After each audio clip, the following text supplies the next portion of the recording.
10, 9, 8, 7, 6, 5, 4, 3, 2, 1.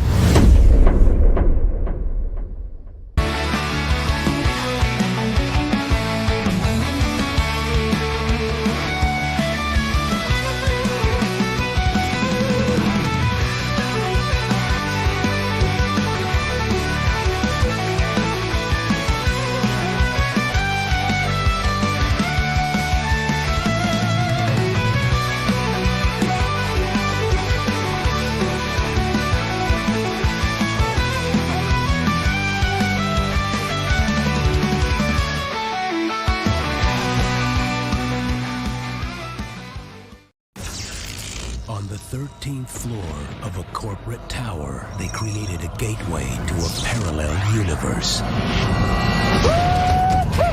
So this is when I was born. But when you open the door, You think one of them units crawled up an extension cord and killed its maker? beware of what you let in. The 13th floor, Hey, what'd you do to the world? Turned it off. rated R.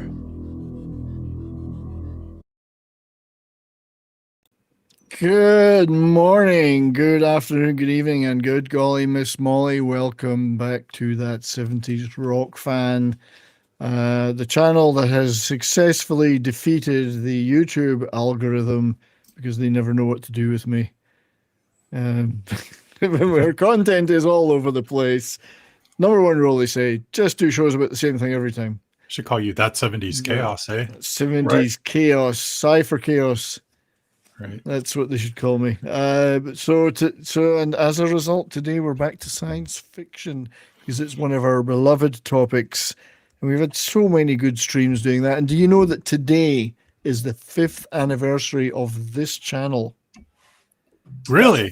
Yes, 5 years ago today. Congratulations. Thank you. I've survived 5 years. I set it up. I had channels before, but this is the 5-year anniversary. And I guess I This bet 5 years ago you had a full set of hair, right?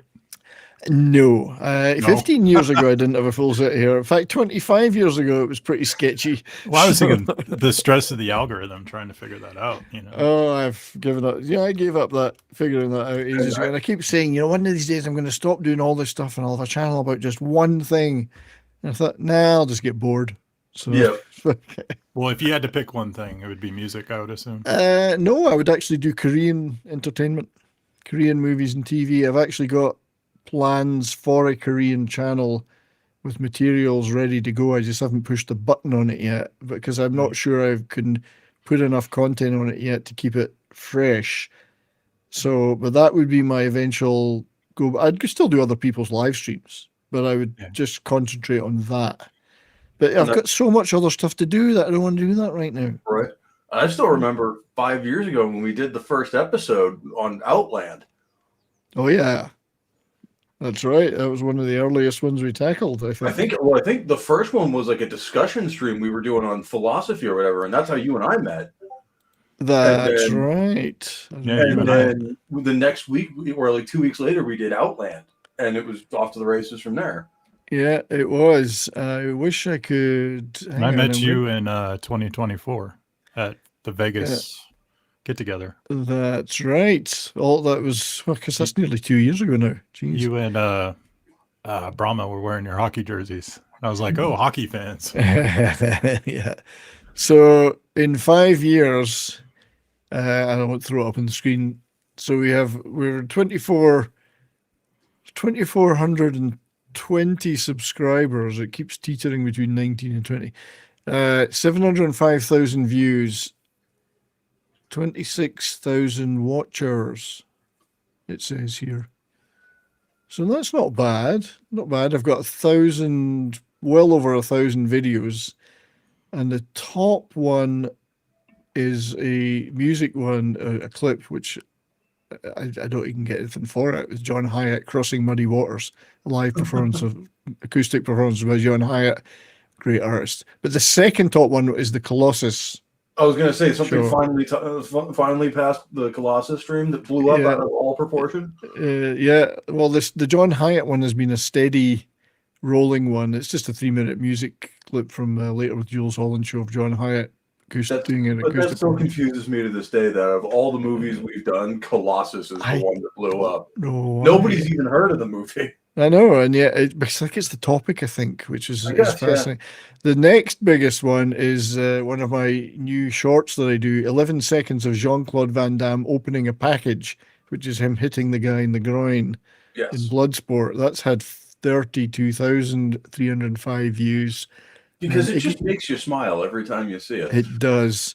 Then Iggy Pop doing The Passenger live at Tea in the Park in Scotland in 2000. That's got 27,645 views. War Games is the next biggest. So the top two actual streams we've done have both been about a computer ending the world. They have. It's telling, isn't it? That's fascinating. This channel has some pretty interesting viewers, I guess. Yeah, the third top one was a review I did of a Korean show called Low Life, which has had 13,000 views, way more than my other Korean ones for some reason. And then the top music thing I did was the Underlook Bands video I did about Stackridge, British prog band Stackridge, where I had a couple of the roadies on and interviewed them as well. So that's the stuff that's had the most. And the rest has been up and down like the Assyrian Empire, as they say. Davina has a point when she says the viewers are all bots, so why wouldn't they want to watch an AI? Well, exactly. That's exactly right. But anyway, thank you to everyone who's been here throughout that journey. Panelists. It's a radically different panel of almost from when it started, because I think, Pope, you've been with me the longest, maybe. I think I'm the only one who's been here the whole time. That's right. People have come and go in the interim. You're the only one that's been here. And Joe's done a long stretch. I have long stretches. Michael, better to do, I guess. I guess you just take pity on me. You pity me. But hello to everybody. I can see Darren and Vince over on Rumble. I'm assuming assuming that stream is running, because I never check. I should really check it's running. It is running. They're all running. The YouTube one's running. And the X one, I'm assuming, is running too, because I'm sure a few people watch it on X. Nobody ever talks, though. Nobody ever talks on X. It's pretty quiet. Yes, it's being watched by 7 people, according to this. Hello, 7 people. But hello, everybody on YouTube. Streamlabs, my biggest channel supporter, is on there a lot in the chat. Streamlabs is spamming itself. I actually should get Streamlabs to be like one of these AI bots and talk to itself. And it could just fill the entire chat up. But the regulars are all here, and it's good to see you all. We have Snorty, we have Parrothead, we have Vincent Womack, we have Davina, we have Cypher Chaos, we have Lord Thoth Hoser. Lord Thothy. Did our lawyer call you? Yeah, I'm. $10 is $10. Snorri said is here. Davina, Darren M, all the good, you're a small but beautifully put together audience. Yep. So small but perfectly formed. But today we are returning to science fiction. If we've got time, by the way, later in the show, actually I'll do it now. Screw it, because we all have time. We're starting at 2:30 today. This is the new start time.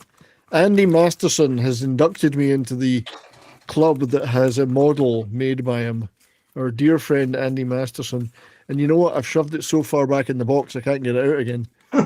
That's what she said. That's what she said. There we go.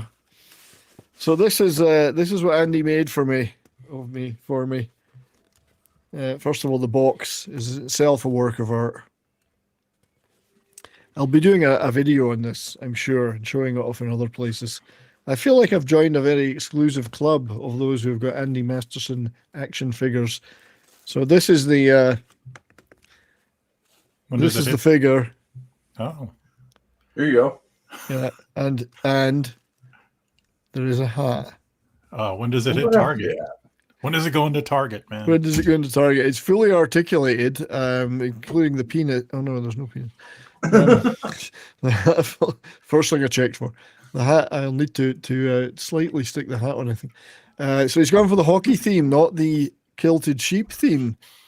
Good job, Andy. Very pleased with bold that. choice, but I think the correct A one. bold choice with the ground. So But I got he a question. has I got a it question. Go ahead. Sorry. He has included the hockey stick and some hands that will grip it, and some Important. other Gripping pieces in there. A fist for fighting. So there's Fisto. fists and hands to grip the stick. So I can have a variety of poses depending on how the game is going. I will make a video of this, so thank you, Andy. Right. I wonder how that decision process went. Oh, Of like, and boots. well, he's a Scottish hockey fan. Should we include a fist in? He's being fisted. I think he's trying to say I'm fisting a lot. I mean, there is a He-Man character named Fisto. That's right. Yes. And there's Mephisto, well, that's a different guy. Yeah. So it doesn't have its own sheep, but I'm thinking of getting a plinth to mount it on. A plinth. I love the word plinth. I do have a question for you guys and the people in the chat. If there was a drawstring on the back of that action figure, what 4 phrases would be said? That's 70s. Number one. Oh, that's a good one. Number 1, if it's not Scottish, it's crap. That's true. Just shoot would be one of them. Just shoot, you fucking. Oh yeah. Oh, if we're including the hockey phrases, we could pick about 50. Yeah. My wife actually got so tired of me saying "just shoot" that she actually painted a card for me to hold up that says "just shoot" on it, and I'm supposed to hold that up now and not say it. I will keep my stick on the ice, Darren, and I will not let any other man lift my stick. It's not going to happen. But thank you, Andy. There will be more of that at a later date, I'm sure. I'll definitely do a video on it. Might show it off in comics tonight if they'll let me. Right, well, let's get to today's thing, which is returning to one of my favorite subjects, classic science fiction movies, and particularly that strand of movies that we've talked about there with Colossus and War Games. Kind of the AI, virtual reality, simulation, computing area. Yeah. This one's more of a virtual reality. So we're talking about the 13th Floor. And there will be spoilers, by the way, like all of these streams. Just warning that anyone hasn't seen it now, there will be spoilers, which will totally ruin it for you. Oh yeah, read by nature's right. One of the pull string quotes is definitely "that sheep's a liar." Sheep's a liar, that's right. Who the fuck are you? The book or buke? A buke that will go down in infamy. Sheep sound. Relax. Don't do it. Actually, I might work on that, and I could have a pretend pull thing on the back and just play the sound. I'm sure that could be done. So, 13th Floor, released in 1999. I'll read my prepared statement. It wasn't me, Your Honor. I wasn't there. I never touched the sheep. No. Released in 1999, the same year as The Matrix. The 13th Floor kind of quietly skipped past most audiences, and that's kind of fitting for a film that's less interested in action, because it isn't, and rebellion than in philosophical concepts. And it's also a very noir-tinged science fiction mystery about simulated worlds. It's about responsibility, free will, and what it means to create a reality and for the units in it. And that's kind of why I skipped this one, is because I saw the poster for it and it was like, well, I just saw The Matrix and this looked exactly like it. So I'm just like, and this is one of those clone movies. Well, the funny thing was, yes, it was released after The Matrix, but the material had been around since the 60s. The source novel, which we'll talk about, and then an earlier television version in the 70s. So it had been around a long time, but audience thought they were just going to see a knockoff, despite that source material being older. And it's actually a radically different movie from The Matrix. Because Hollywood did that all the time in the 90s, where you had like Volcano and Dante's Inferno coming out within months of each other. Yeah. Deep Impact and Armageddon one right after the other in 98, I think. Yeah. And then the next year, it's just like, okay, it's going to be another Matrix clone. Definitely want to talk about that, and we because it's important. And I want to talk a little bit about the background of the film, but then I want to compare it to those movies. And there is a poll in the chat, by the way, on YouTube, which you can vote for your favorite of the 4 movies that are like this in that era. But yeah, it was, it was more philosophical, this one. It was about how do if you've created a world and populated it with beings, first of all, are they conscious beings? And secondly, what right have you got to mess with them? And it's not really a film about, like The Matrix, about escaping a system. It's about discovering you're already inside it and wondering whether you're really at the final level. Right. So it's a very different movie in philosophy, and it's got none of that action. So the flashy action of The Matrix, which is awesome. I love it. Don't get me wrong. This is a very different, much more subtle movie. And that's why I'm kind of sad I skipped it at the time, because like that's the stuff I'm into, is the more philosophical, more interesting concepts than just an action movie. And I would have probably really enjoyed it, but I just never saw it. And it's a little bit more pessimistic than movies like The Matrix and some of its other peers, because there's no rebellion in it, there's no savior, and there's no clear escape out of this situation they're in. Right, it's so very much where you lose in the end. Yeah, everyone loses, or some they might win. Either way, they're stuck with what they're going to get, which is what the message is. And it's closer to a modern AI debate that we have now than it is to a cyberpunk action movie. So that's why I've always loved it, because it is very quiet. It's almost art house, very quiet, very contemplative, which is weird when you consider the producer's Roland Emmerich. He made a quiet movie. Okay, killer.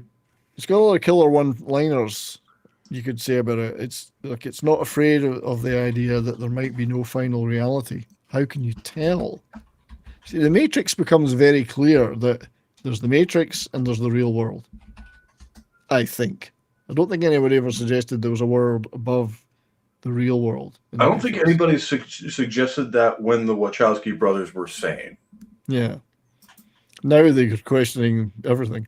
I have no idea. I mean, I think one of them's too whacked out on drugs to even know what the movie was about. And the other one, I'm pretty sure, just agrees with whatever the other one says. Yeah. And I mean, another, I'll throw some images up while we're talking. Another killer one-liner about it is that everyone is real in this movie. The question is only, to whom are they real?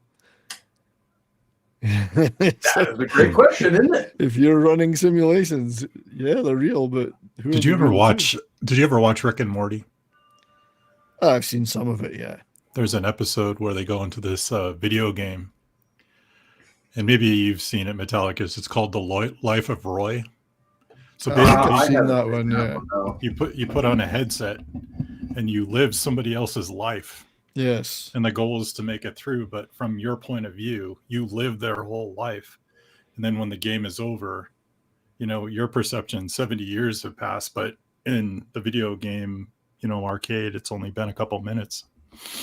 Yeah. And that's actually quite philosophical. There's a lot of ideas to explore in that. And I think some of those ideas are in this movie, albeit not as a comedy like Rick and Morty, So the simulation isn't malfunctioning here, it's the morality of it. What's the moral position here? Is it okay to create beings that you can then fuck with?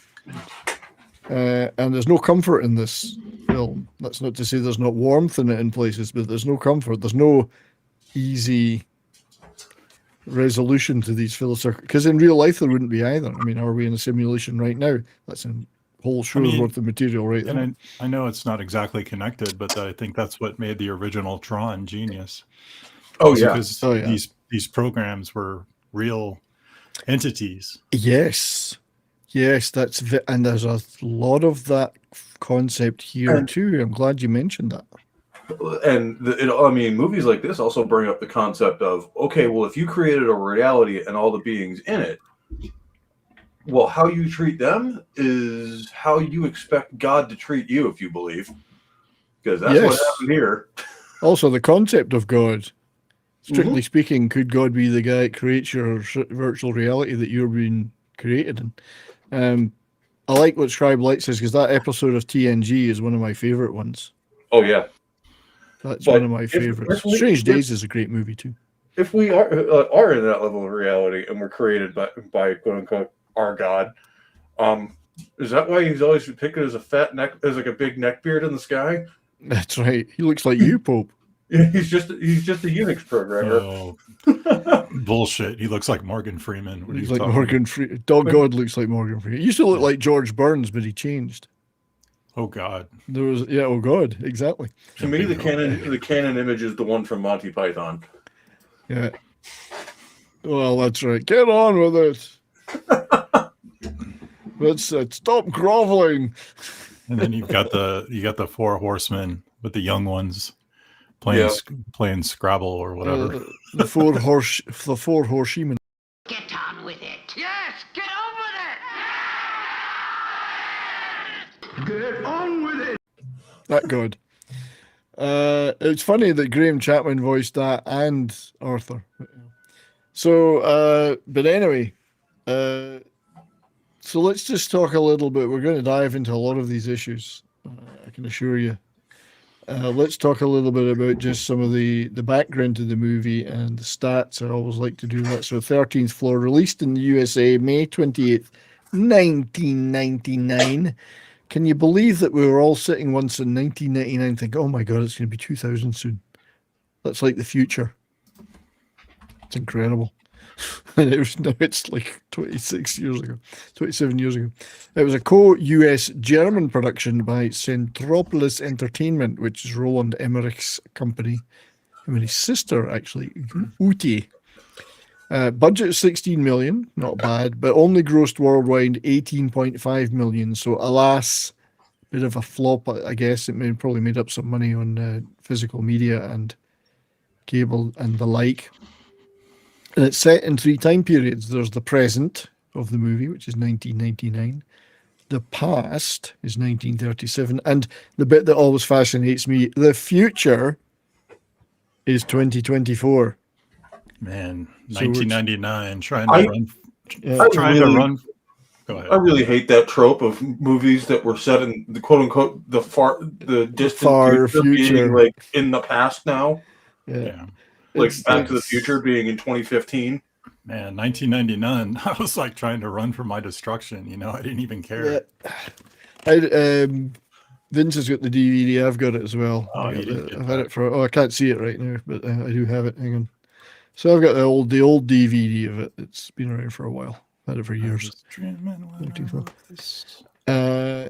So yeah, the future 2024. I mean, why didn't they just make it 2124? The idiots. They never think about that. They never think. Like, see, this is where Halo was smart. Yes, the guns are pretty similar, but they set it in the 2500s. Exactly. Just go far enough forward that you'll be dead by then. Give us a minute. We'll get there. Or like the original Time Machine, 100,124. Yeah. I love that movie. As long as it's not set in the 41st millennium, no one wants to go there. Nothing good happens there. Nobody's ever going to go there now. So the movie was loosely adapted, and it does have some elements and names from the novel. It's a 1964 science fiction novel, Simulacron 3, by a guy called Daniel F. Galloué.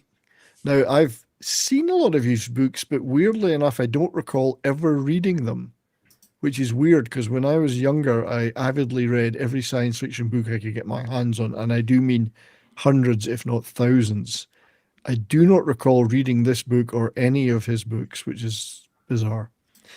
But the book was one of the first to explore the idea of nested simulated realities, people living in a world that's not real. So it was quite ahead of its time. And when you look at it, he's kind of talking about essentially a virtual machine. Yes. In the 1960s. I know, 1964. It's very advanced, and it's just why it caught a few people's imaginations at the time.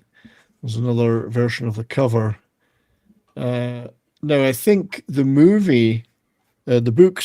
book, and the 1973 German TV miniseries called World on a Wire, directed by the great art house director Rainer Werner Fassbinder. It was called Welt am Dracht in German, but took a more of a corporate thing. corporate approach, which isn't necessarily reflected in the film, which is that these worlds were created by advertisers and marketers to test things in, to test products. And so it was slightly different, but the German, I've never seen the German show. You can get it in Criterion. There's a Criterion Blu-ray of it. And it's supposedly quite good. It's a bit dystopian and obviously very alienating. Classic German director right there. Exactly. It's very German. And this makes the 13th Floor a rare thing because it's an adaptation of a German art house science fiction show, which is quite rare. Does this movie have a Lars von Trier feel to it? I'd never. No, I wouldn't say so. No, I don't think so. Not. It's not quite as real-ish as that. It's more noir. So World on a Wire, you can get it in Criterion. I wouldn't mind watching it. There's an image from it. Obviously, that guy's PlayStation 6, I think he's using there. That's, so producers Roland and Ute, forgive me for not pronouncing that right, Emmerich, who are brother and sister, and a friend of theirs called Marco Weber had seen the TV series back in the time in Germany as German kids or young adults. And they'd long been interested in making a movie out of this story using their Centropolis Entertainment company, which I've always kind of liked their logo of. It's very Metropolis. One of those Zeppelins is just about to burn. So in 1999, you got to think back. They were getting pretty big. The Emmerichs. They had Universal Soldier, Stargate, Independence Day, obviously massive movie and still one of my all-time favorites. And regardless of people's feelings about it, the 1998 Godzilla had been pretty big too. Have you seen his? Unfortunately, I've seen all of these. I have seen them all. Have you seen his first film? His first film, not sure which one that was. Making Contact. I don't think I have. No, it's something to behold. It's a rip off of like every 80s American film known to man. It is one of those new world cinema. One of those movies. Making Contact. This is Emmerich's first one. Oh, it's not to be confused with Contact, which was a really great movie. Contact's a brilliant movie. It actually makes me cry. It's so good. Oh yeah, I cry in Contact. Am I sort of a sap? I cry in it. I'm a sensitive guy, so they were doing pretty well. And at that time, obviously, you had the surge in interest in virtual reality, artificial intelligence, digital worlds, things that were becoming quite culturally relevant and being spoken about a lot at that time because real tech was progressing fast. So it seemed like to them the right time to revive World on a Wire and make this movie The 13th Floor, to tap into that zeitgeist. And they wanted to make it a philosophical sci-fi and a murder noir mystery, so different from the source material. And if you notice, most science fiction tends to like talk about stuff that's about 50 years in the future. So I'm waiting for the Enterprise any day now. Well, exactly. Where is it? Right. I want it. I want Demolition Man. I mean, we're how many years overdue? 26 years overdue for the world of Demolition Man. Come on, get on with it. Well, I mean, LA kind of looks like that now. Just mostly the on fire part and not the after part. Yeah. So a great comment from Vincent is that last movie doesn't exist. it's the Highlander 2 of the Emmerichs. Yeah, it's the one we pretend never happened. Yeah, I used to love their Emmerichs, but their content went rapidly downhill after 2012, I think. I mean, how can you not love them for some stuff? They made Stargate, Independence Day. I mean, if they didn't make another movie ever other than Independence Day, I'd still love them. Right? God, I love that movie. Making Contact. You need to watch that piece of shit. I will try and find it. Yes, it's on YouTube. But anyway, they were doing well at the time and wanted to make this adaptation of this old property. They actually, and Roland Emmerich didn't want to direct it He directed most of these. He didn't want to do it. He wanted to step back and just produce, because he wanted it to be a smaller movie. He wanted it to be cerebral, not a blockbuster. And it is not. It doesn't have any of those blockbuster features in it. It's a very noir murder mystery with all this other philosophical stuff about virtual reality. So he decided he needed a different director, and he got this guy, whose name is Joseph Rusnak. He had been the visual effects guy and second assistant director on Godzilla, and they were impressed with his visual effects work. And he'd done some other movies that they knew in Germany or wherever, and so they hired him to helm the movie and write the script, which he co-wrote with a guy called Ravel Centino Rodriguez, who all I can figure out about that guy, because there's nothing about one line, is he must have been a friend. He says, "Hey, buddy, I got to write this thing, and your English might be better than mine, even though your name's Hispanic." Anyway, and they'd worked together on a few movies. There was a movie called Quiet Days in Hollywood, starring Hilary Swank, that Emmerich, I think, was involved with too, and these two guys that wrote this and were going to direct it were involved in that. So it's kind of a small club, if you know what I mean. So that was the team. So a very low bar team, in a sense, until nobody well known particularly, and we'll talk about the cast soon, but it wasn't like exactly superstar cast. So they wanted to make it a neo-noir thriller, a very quiet movie, no action spectacle in it. In fact, a lot of practical effects as opposed to digital, and various reveals in it, not explosively done, but more kind of revealed progressively in the movie. So the more you describe it, I'm surprised this movie ever got made. You pitch a low budget, cerebral, no action movie or science fiction movie in the late 90s. Yeah, I believe the next words would be, "You're fired." Yeah, I think Vince. Yeah, exactly. I mean, if you think about it, it's not. The thing is, they had the power to get it made because of who they were. But yeah, sure, the Emmerich did do no wrong. Yeah, we're going to make a slow science fiction movie about neo-noir, free will, blah blah blah. Yeah, it sounds like a real draw. Well, I mean, if you pitch it to me, I'd just be looking at him like, you're Roland Emmerich, right? That's right. Yeah. Where's the explosion? Are you going to blow the White House up in this one? Yeah, right. If the Empire State Building doesn't blow up in every Roland Emmerich film, I'm disappointed. Yeah. Event Horizon. I love that movie. Oh, but yeah, I mean, I like it's like Solaris. It's slow and philosophical. You ever see it's a prequel to Warhammer 40,000. Which Solaris are you talking about? The Russian? The Russian one. Yeah, that's a the great Russian one. one's good. Yeah, the Russian one. Yeah. I was talking about Event Horizon, where it's just like that's how the warp works, and yes, it's just that bad. I mean, I must confess about Solaris. If I need to fall asleep, I just put on that one scene where he's just driving on the highway for 15 minutes. That's right. It's an ASMR movie before they were called that. Yeah. They filmed that in Japan, actually. Yeah. Anyway, philosophical. It's hard to get these kind of movies greenlit. People are looking for big bangs, explosions, aliens, whatever. That's why I love the movie Colossus. It's the same. It's not really got a lot of action in it. It's all cerebral, but gripping too. Yeah. In a way, it's gripping. So in 1999, there was a particular landscape of movies. I'll just take that rumble stream of chat off there. You had the year before your Dark City. You had The Matrix in 1999. You had Existenz as well, which is a Cronenberg film. I'm a big Cronenberg fan.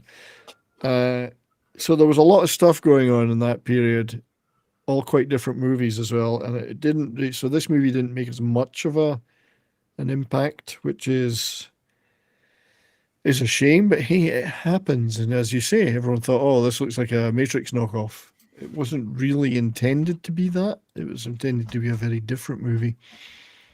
And you've got a lot of comparisons to these, but they're also very different. So The Matrix, these two are linked forever because they were just like weeks apart, and The Matrix arrived and it was gangbusters. I mean, people loved, and I love it. People loved the shit out of it. Everyone went to see the movie. It was cool. It had action. It had skin-tight leather plasticky suits. I was still in middle school, and my parents took me to see this. Yeah, it had guns, lots of guns. It had bald people looking cool. Yes, many bald people looking cool. Many bald people. So there's some similarities. They both center on a simulated reality, unknowingly inhabited. They both do explore identity, free will, and the ethics of that. And they both treat the real world as potentially just another layer, but there are differences. The Matrix is like a revolutionary, very kinetic, mythic, lots of style. You know, the kung fu, the leather coats, the you are the one. Yeah. Spoon bending. 13th Floor is very quiet, fatalistic, noir. There's trench coats, not leather coats. And it's a murder mystery, and there's a lot of kind of existential dread in it. In the Matrix, humanity fights back, but in the 13th Floor, humanity doesn't even know that something's going on. So it's like it's already lost, as it were, and the fact they're not supposed to know or not allowed to know.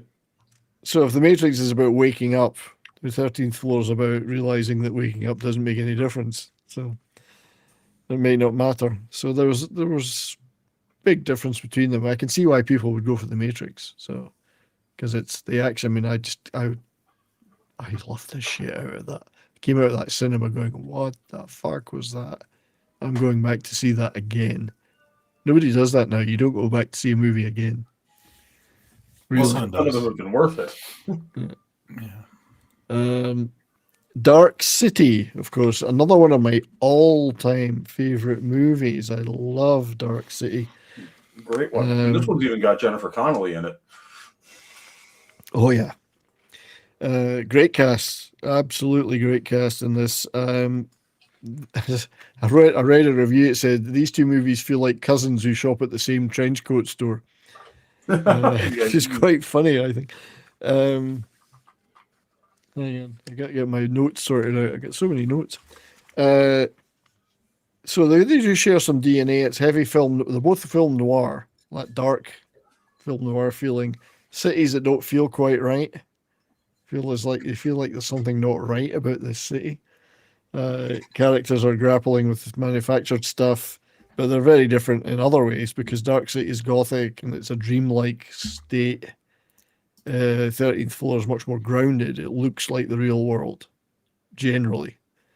There's no aliens. It's humans and technology. So you've got external control in Dark City with these strangers, these aliens, but in the 13th Floor, it's humans that are the creators and the victims. And I love this. This I saw in a review too. The big takeaway: Dark City is a nightmare you're trapped inside, but the 13th Floor is a system you willingly built. So, quite different. I think that's quite clever. I didn't write that. I just took notes. If I'd written it, I would have said, well, they're not the same because they're different. Right. The ending to Dark City. Where's Chelsea? I love the cast of Dark City. David Warner. So they got Rufus Sewell, Kiefer Sutherland, Jennifer Connelly, William Hurt, and others. It's a great cast. Shell Beach. Gonna get to Shell Beach. You can never seem to quite make it. And then of the other one, which is lesser known as well, is Existence, although I loved it because I'm a big Cronenberg guy. And things that really cast in it too. Jude Law, Ian Holm, Ian Holm, Christopher Eccleston, Willem Dafoe, Sarah Polley, great Canadian actress who I've met. Sarah Polley, she supported an Alzheimer's event I put on as a chair of an Alzheimer's society. Christopher Eccleston, Callum Keith Rennie, another great Canadian actor who was in Battlestar Galactica. All right, Don McKellar, another great Canadian actor. So it's Canadian director, of course. So this one is also philosophical. That shares a lot of stuff. There's layers of reality. Characters don't know what base reality is, and there's a lot of deep anxiety about technology in it. But as always with Cronenberg, lots of differences. That he likes lots of body horror, like wetware, fleshy things, like fleshy guns and stuff. It's very Cronenberg. Whereas the 13th Floor is very clean. None of that. And it's got guns that fire bullets are made of metal. Or are they really? And Existence actually mocked gamers and the escapism of gaming, whereas 13th Floor doesn't really. It talks about gaming a little bit, but not much. So I like this takeaway, which was Existence asks, why do we want fake worlds? Whereas the 13th Floor asks, what responsibilities do we have for them once we make them? Big difference. So, clever stuff, eh? You see, we're not just chomping our gums here. We're trying to say stuff. Well, I'm chomping my gums. Videodrome. Oh, I love Videodrome. Taking the videotape out of the body. And of course, one of my favorite films turned out to be, kind of a cerebral film of what would happen is Idiocracy. Well, Idiocracy, it was funny. I was thinking about that today, and that's definitely on the list for the next few months on this show. We're going to do Idiocracy soon. It started as a comedy, and now it's turned into a documentary. I'm not a fan. In fact, we could do a whole show about movies that started out as something else that are now prophetic, like Demolition Man, Idiocracy. It's quite a few of them. Unfortunately, it's all the ones you wouldn't want. All the ones you wouldn't want. So, the impact of the 13th Floor, I kind of think that separates it for me, and I think it's actually aged really well. When I look at it, I don't see a movie that looks like it's aged badly. It could have been made today, I think. I don't know whether that's the skill of the filmmakers or the story that makes it. Because it doesn't have outdated shock types, it's not made with the tropes of a film at the time in terms of the filmmaking style, I think. So, and it doesn't try to promote any message particularly. It asks questions, it doesn't necessarily answer them. So it's kind of like a Black Mirror, extended Black Mirror episode in some ways. But, and it suggests, I like this, it suggests reality may be an infinite recursion with no moral supervisor, which is kind of how I feel about the world a lot of the time. Because we are living in a simulation. In fact, I'm just talking to myself right now. No, I'm thinking about what you're saying.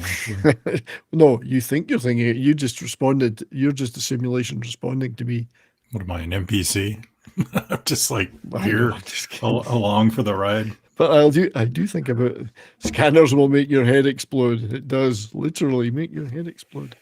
Michael Ironside. I love Scanners. That movie I laughed my head off first time I saw it. I thought this is great. I think for me with Cronenberg, it's Dead Ringers and The Fly. Oh, The Fly's great. Help me. Cheeseburger. Help me. So that's what it was up against. And I think, I don't know what Existence did in terms of numbers, but 13th Floor didn't do so well. Dark City didn't do that well either. The Matrix is the only one that came out of it big money. But all of them have something to say, which I think is great. You could get 4 great movies roughly in the same area, but they've all got something different to say, and they were all great.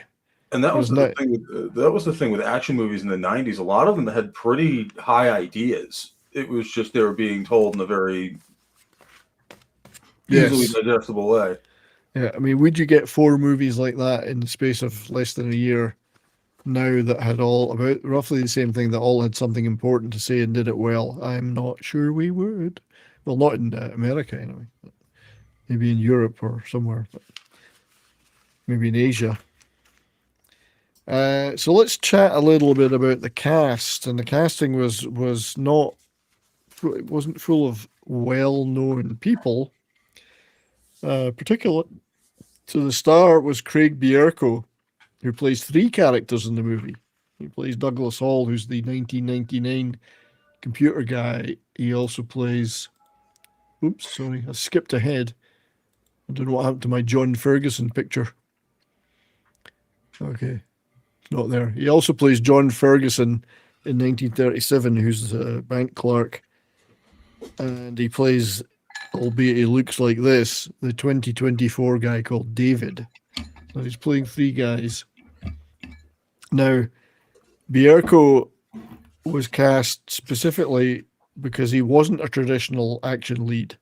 I mean, he's done music and comedy and a lot of other stuff, and they wanted to reinforce an everyman angle. So they wanted a guy that really wasn't, hey, look, it's Keanu Reeves, So he teetered on the brink of becoming a bigger actor various times. He's still to this day in a lot of stuff. One of the movies I really enjoyed him in was Cinderella Man, where he played Max Baer, who was up against Russell Crowe. So that was a really good role for him, and again, a very different role because he had to be a heavyweight boxer, as it were. But quite a little bit less prestigious was his failed attempt to play Dave Lister on the failed US pilot of Red Dwarf, which is another one of these, why the fuck did they even try to make that? Yeah, it's such a different show from what would be popular here. You could never adapt Red Dwarf over here. Yeah. I love it, but I like British comedy. Yeah.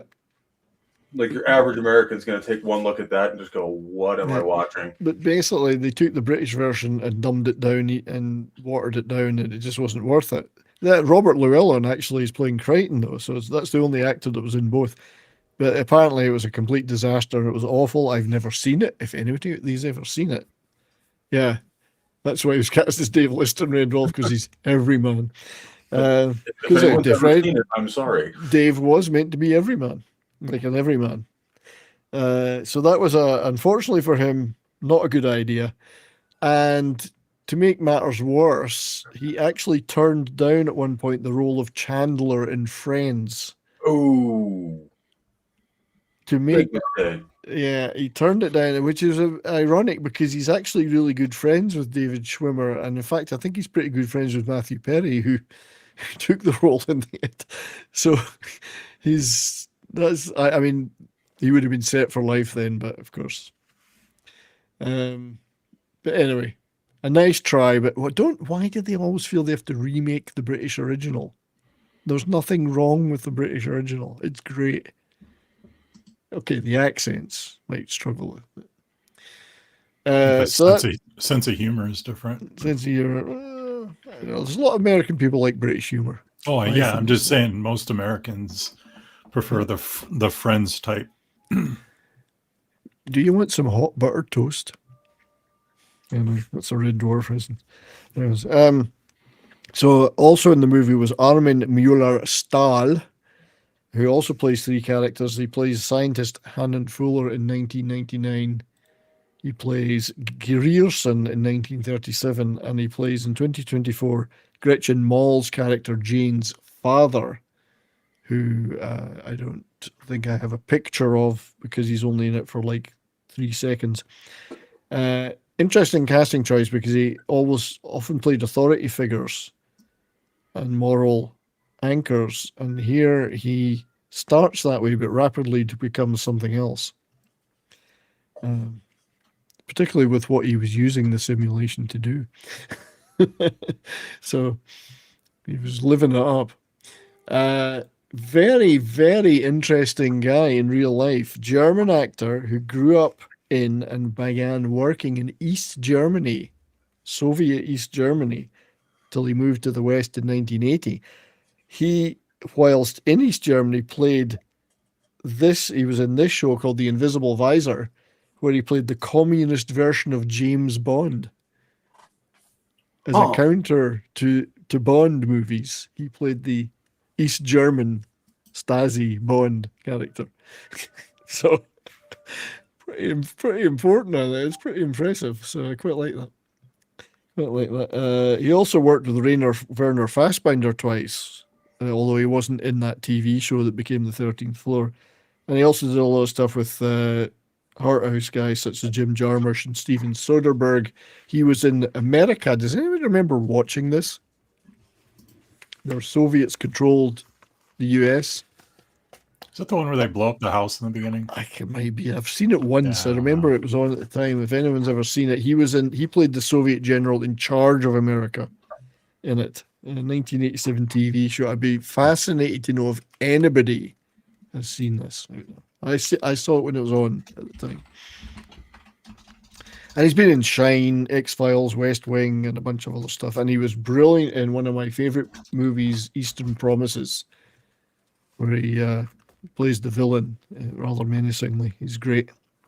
He's a good actor. Still around. All of the cast are still, the main cast, I think, are still going, apart from one, are still going strong in this, which is good. Still with us. Vincent D'Onofrio makes a great appearance in this, playing two guys. In 1999, he plays Jason Whitney, who's working with Douglas Hall and Fuller on the simulation. And in the 1937, he plays Ashton, who's a fabulous character in this. And much loved actor, of course. Been in hundreds of things, ton of stuff. Most recently, Kingpin, where he was cucked heavily. Playing as Kingpin in that last, was it the last Daredevil, or badly cucked. Still, great actor. Obviously, played the romantic lead in Full Metal Jacket as Gomer Pyle. Love that look. He finally did get to kiss that M14, though. He did get to kiss it, yes. You know what? You see that walking into the John, you turn around and you walk back out. Yep, I mean that's the real military attitude of I want nothing to do with whatever's going over there. I'm going over here now. Yeah, Private Pyle. Yeah, I mean, I can't even remember the real name of the character because they just nicknamed him Gomer Pyle. I can't remember. Lawrence. Leonard Lawrence. Leonard Lawrence. Yeah, I could Lawrence never remember. Arabia. I just call him Gomer Pyle. Did you? I just love the first line he says to him of, "Did your parents have any children that lived?" I bet you regret that. You're so ugly. You could be a modern art masterpiece. Don't go away. I'm coming back. Oh, I mean, that entire first scene is just all ad lib. That's just Ernie. Now choke yourself with my hand. Brilliant. And being a Marine myself, like, it's accurate. Conclusive proof I'm wearing pants. Jeans, to be fair. I got this. They never go back on the right way around, these things. No matter how you put them down, they mix this. You know, anytime you lay a cable down, it'll always tie itself in knots when you go away. This is from a movie called The Salute of the Jugger, which we're definitely covering on this show one day. Dystopian sports, post-dystopian sports thing. I have a copy of it now, physical media copy. This is Vincent D'Onofrio. He's one of the team playing the game Jugger. And it also stars Rutger. Well, it stars post-dystopian thing. And he was in that. Ed in Black, that's true. Salute another movie we have to talk about at some point. Oh, yeah. Another movie, Salute the Jugger.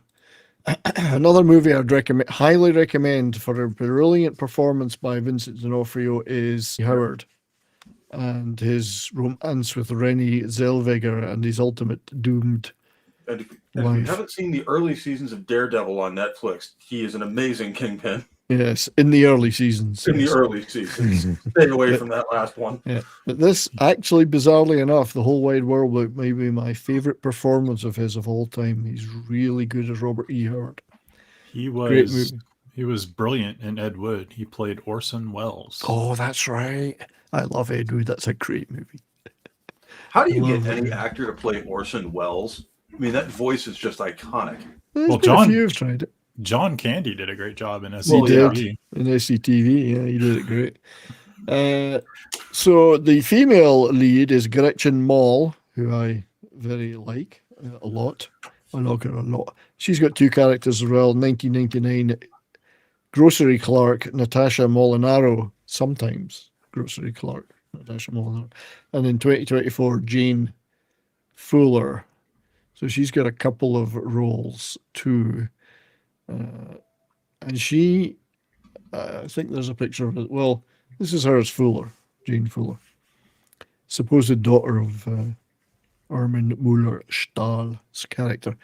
I've always liked Gretchen Mol. She kept her performance really restrained in this, which was great. Nobody could actually took you a while to figure out who she was and what she was actually up to. She's lovely. I love her. She's great. She was fantastic. She's been in a lot of stuff as well, but she did a few movies before this, Donnie Brasco being one of them. But one of my favorite roles, two of my favorite roles are Gillian Darmody in Boardwalk Empire, which if you've never seen Boardwalk Empire, it's freaking brilliant. Vincent, of course, just has to lower the tone.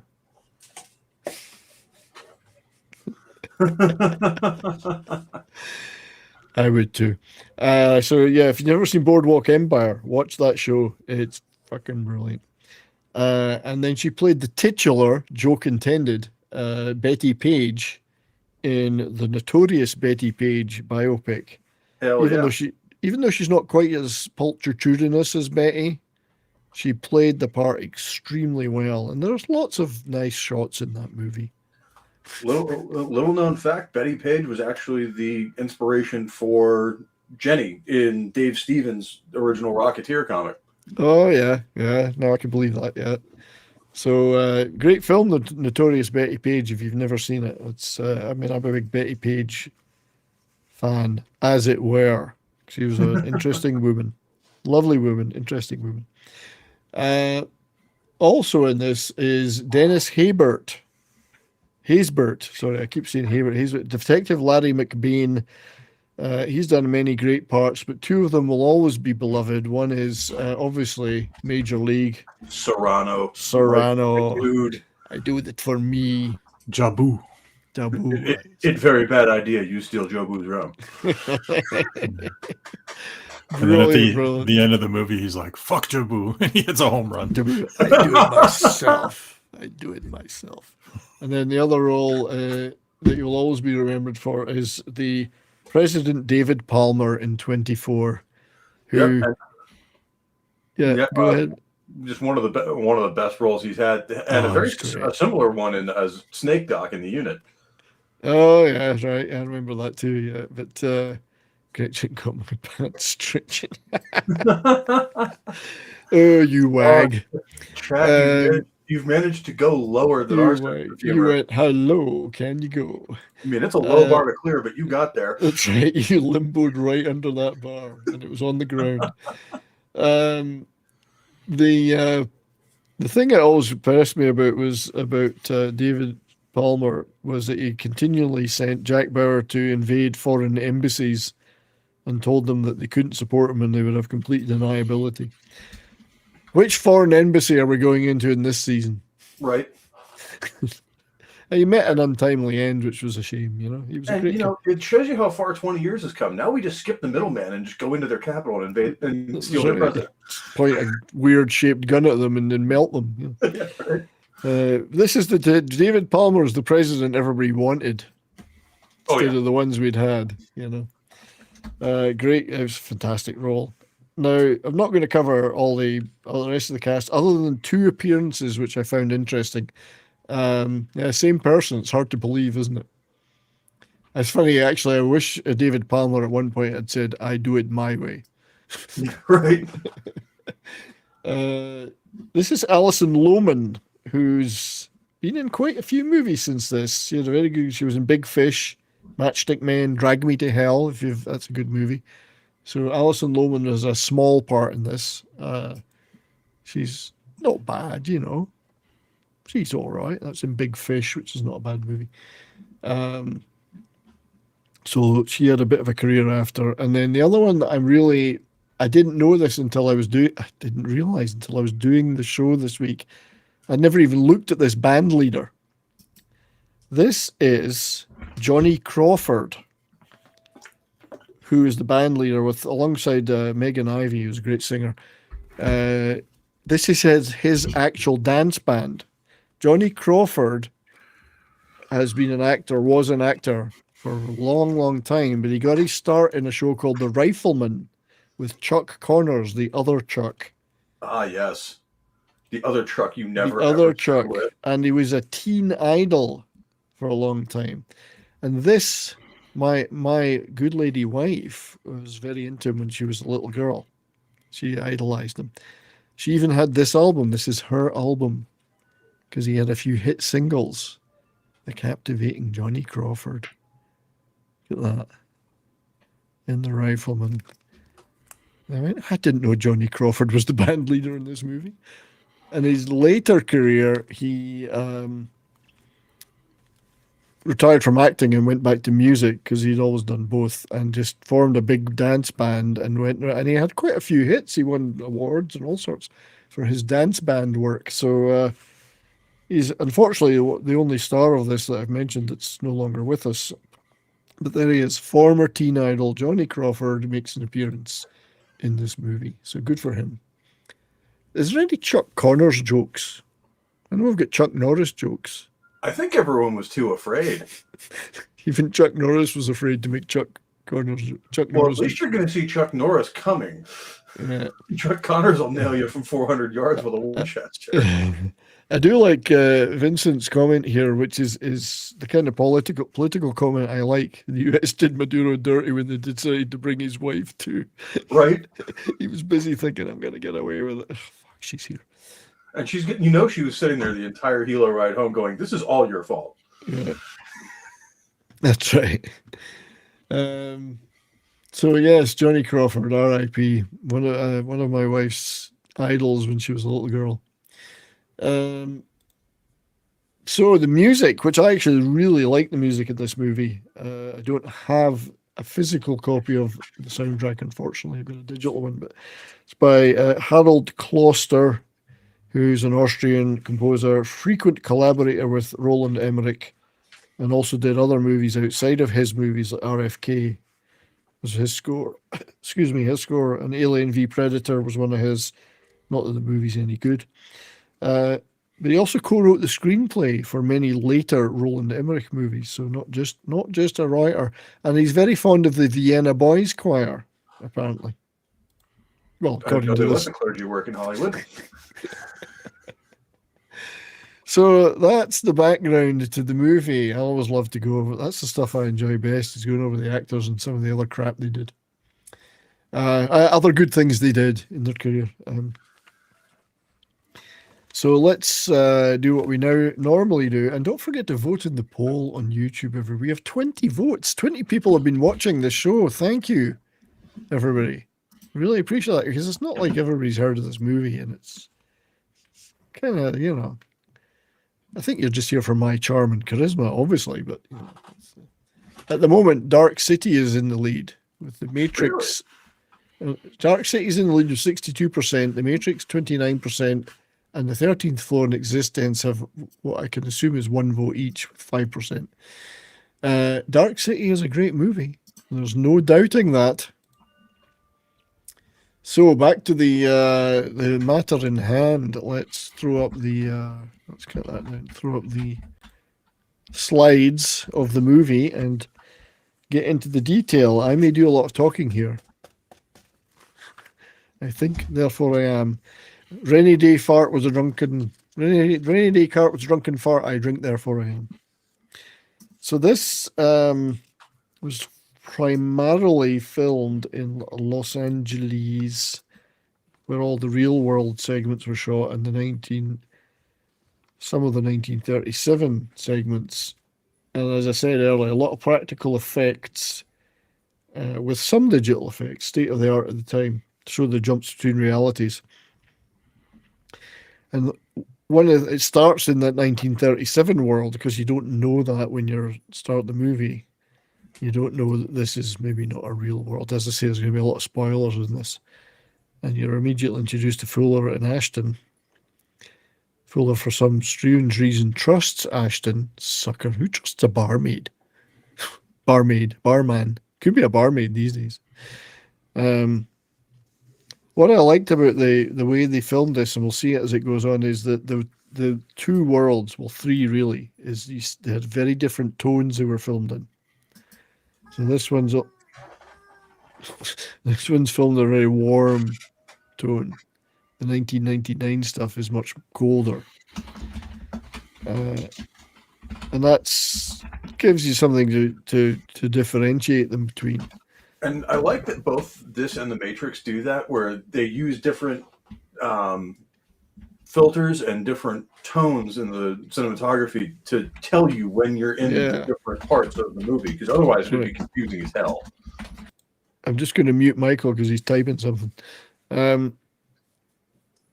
So there's a lot of stuff that I'll probably point out as we go through, but a lot of visual cues in this too that I hadn't noticed until I really looked into some of the people that analyzed it. So we're opening in 9. That's bad. That one's bad. I love it though. Yeah. So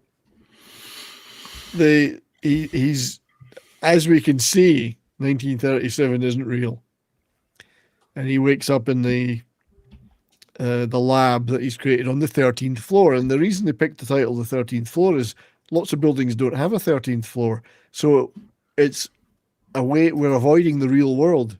If the number 13 exists, there is a 13th floor in reality, but by not calling it that, we're avoiding reality. Wasn't there an episode of The Twilight Zone originally that dealt with that, of like the elevator never goes to the 13th floor, and when it does, you die? Yes. So we're avoiding reality. That's right. I remember that. We're avoiding reality. And so, but if you look at this is an interesting look he's got here, because that's kind of a Blade Runner look almost. He felt in his, so the simulated world looks nostalgic, because as you find out, Fuller created it as that because he wants to recreate the world of his childhood. It's a fantasy world he's creating, in a sense. It looks like 1937, but isn't quite 1937. And it's not random. It's picked because 37 was pre-Second World War, so it was prosperous and blah, blah. Well, it wasn't the Depression, but it hadn't got that war thing going on yet. So there's all sorts of reasons that the character picked it, but they put that in the script for him picking it. But anyway, it comes back to present day.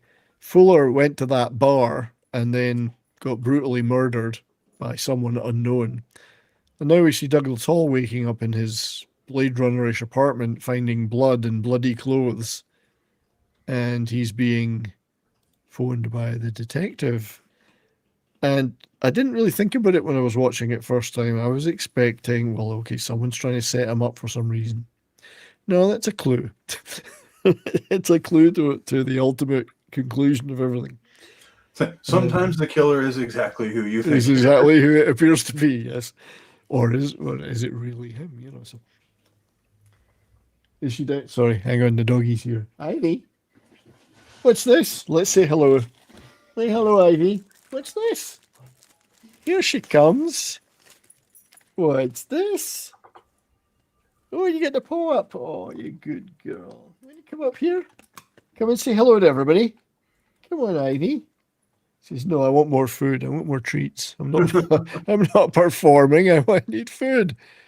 Come on, Missy. What's this? What's this? Channel mascot, yeah. I got to interrupt the show just to... What's this? What's this? Can you get up? Can you jump? Oh, you're putting the paw up. Okay, good girl. Say hello. She doesn't know what to make of it when I'm doing this stuff. Hello, right. Darling. Who's a good girl? Ivy, you sweetheart. Kisses. Oh, kisses for Daddy. Right. Back to the main thing. I can't help but bring her in. Love her. Yeah. So anyway, he's get dragged in for questioning, and possibly for good reasons.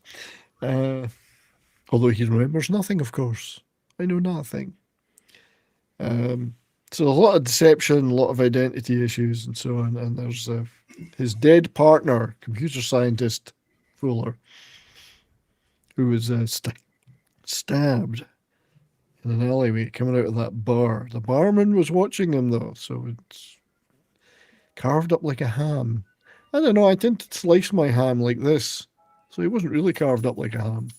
Right? It doesn't work, does it, when they say that? And he had some pills on him, so he wasn't really in good health, which may explain why he was carousing in 1937. So you find out that he was living it up there.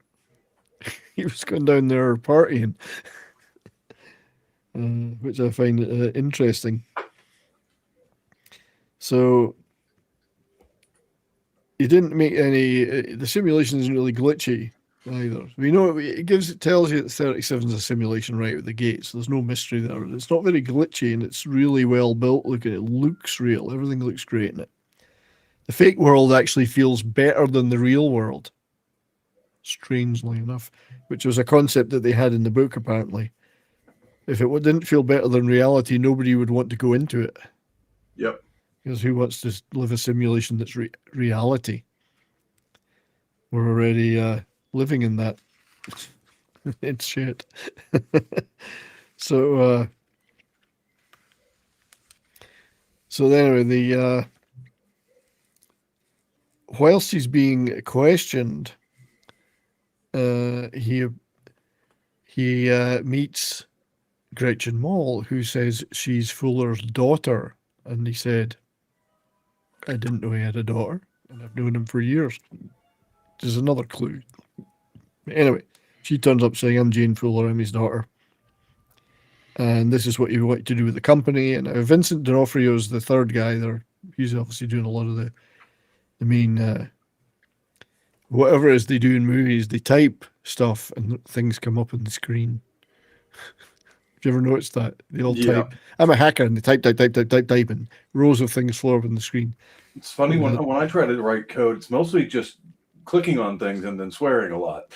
Yeah, that's right. Larkin. Smash that monitor. So she's introduced himself, and there's some kind of attraction between them, and there's also a sense of deja vu, which is real because they've never supposedly met. So there's a lot of murder mystery framework around what's going on. So Dennis Haysbert's detective goes to visit their 13th floor lab and gets the rundown on what's going in there. And I'm going to pause that because I don't have a lot of videos for this. Sony owned the rights to this, and it was very difficult to get clips that they wouldn't claim, even short ones. So here's the first two. This is the first download scene for Fuller's character.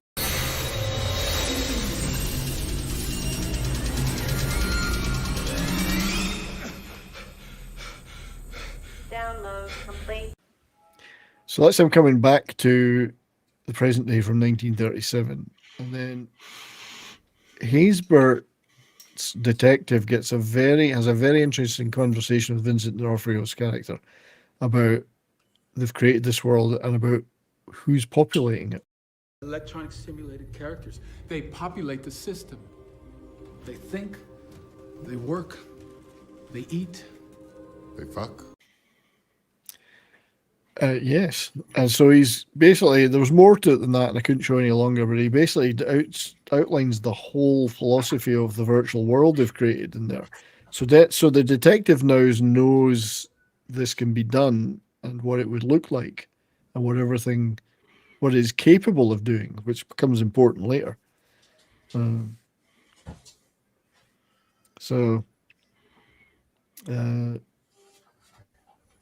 Yeah, I know because he's talking about, did the system kill him? Well, no, he was back in this world and stabbed. That's what killed him. But he's speculating, did something happen when he was in there that caused him to die? And now this pair are not only giving each other smooches, but he's trying to figure out who she is and what she wants with the company and where the hell she's come from, never having been heard in 20 years or whatever of working with a guy. And of course, there is a lot of talk about what's going to happen to this company and the virtual reality they've created. But for right now, Craig Bjork's character is in charge. Douglas Hall, he's in charge. What's he going to do with it? But it's great. They've created a fully functioning virtual world that you can go into.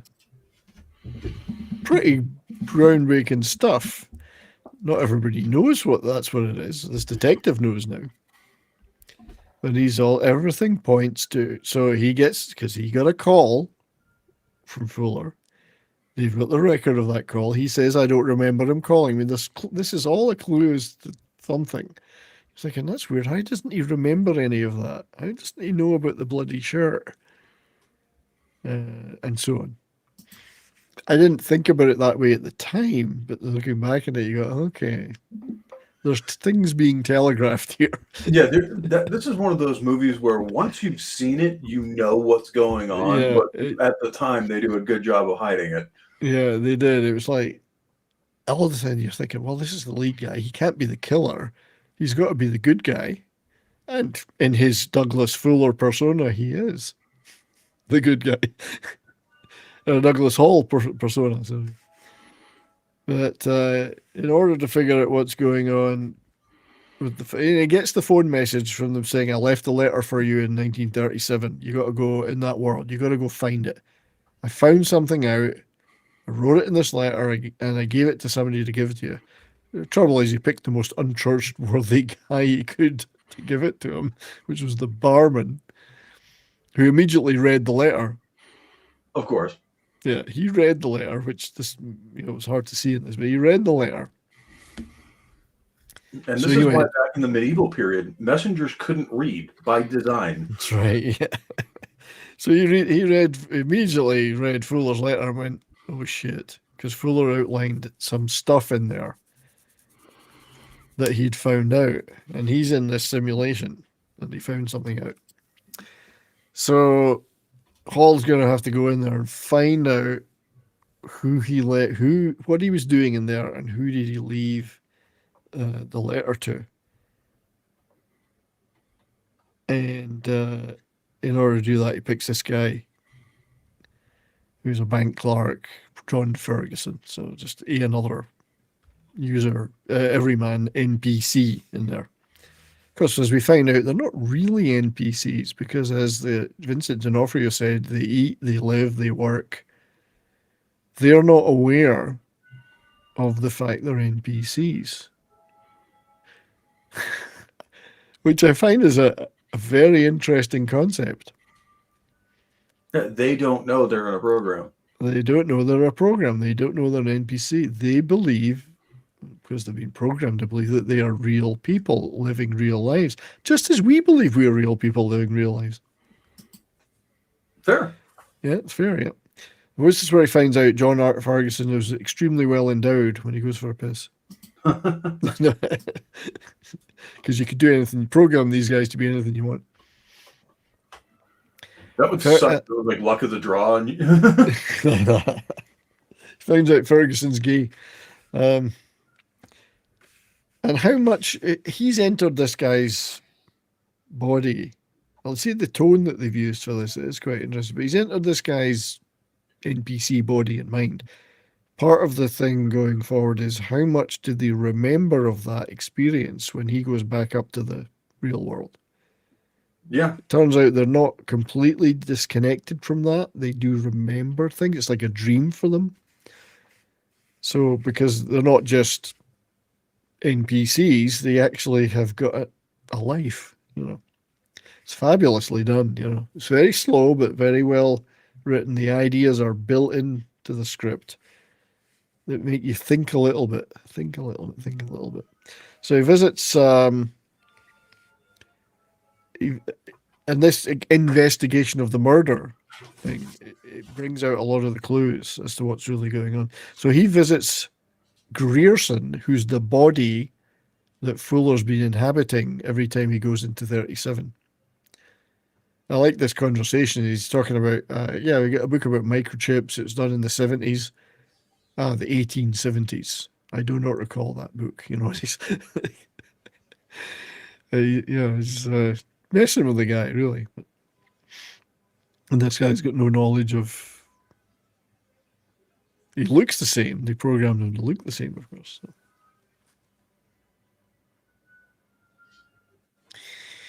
What do you think deja vu is? Well, indeed, deja vu has always been. Now, I know there's scientific explanations for it by neurologists, but there's also that. Well, it could be the programming adjusting, like the cat in the Matrix. The programming is adjusting. Or it could be you do the same thing 100 times. Yeah. And then you drive the same. I've wondered that in the car. Like I'm driving to the same place, and I go through the same motions. Is that me just doing the same thing in the same order, or is it something else? Well, then, yeah, it could be. And the neurological explanation is that your part of your brain preloads something before your conscious brain realizes that you've done a certain action. So that feels like you've done it before. It's just your brain, like a microsecond before, has already preloaded some knowledge of it, rather than your consciousness. So,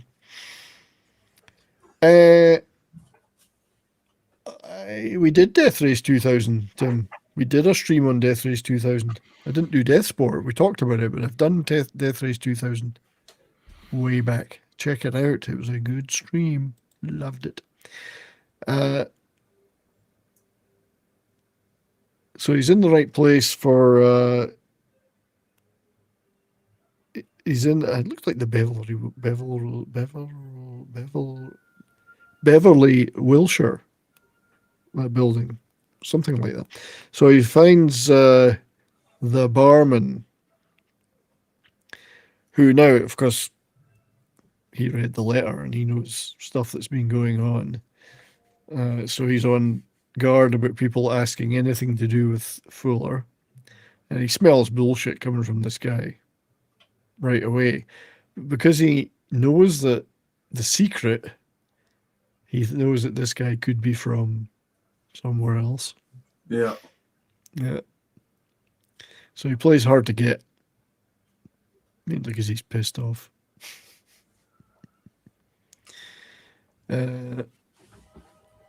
It's great. I love Vincent D'Onofrio in this because he plays a bit of a kind of a sleazy guy. Not so much sleazy, but a bit of a jerk. Yeah. Yeah, and he plays it really well. And the timer thing's important. They all set a timer, and it's he gets dragged back to the present day, and this poor sucker Ferguson wakes up in the bathroom of this place after having. Last thing he remembers, he was at work as a bank clerk. He's right. I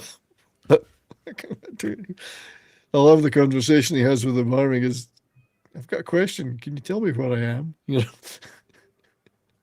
But that's the messing with them. I think they're messing with these guys. They've got lives, but they're messing with them. So yeah, it's funny. He looks at. I love the disheveled look he's got. You know.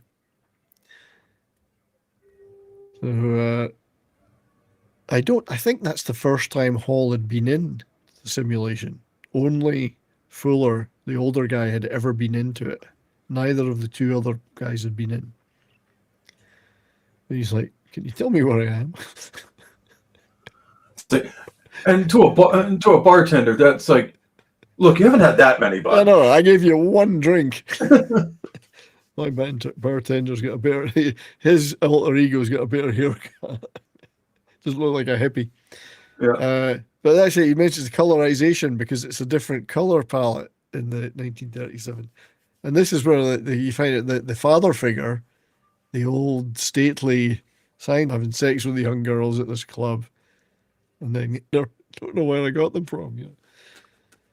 So the barman at the place that Fuller was killed at, because Hall doesn't know what he's talking about, says, "I know what you did. I saw you. Somebody that looked like Hall did the murder, according to this guy." Yep. Yep. Yeah, another clue that things are not what they appear in 1999.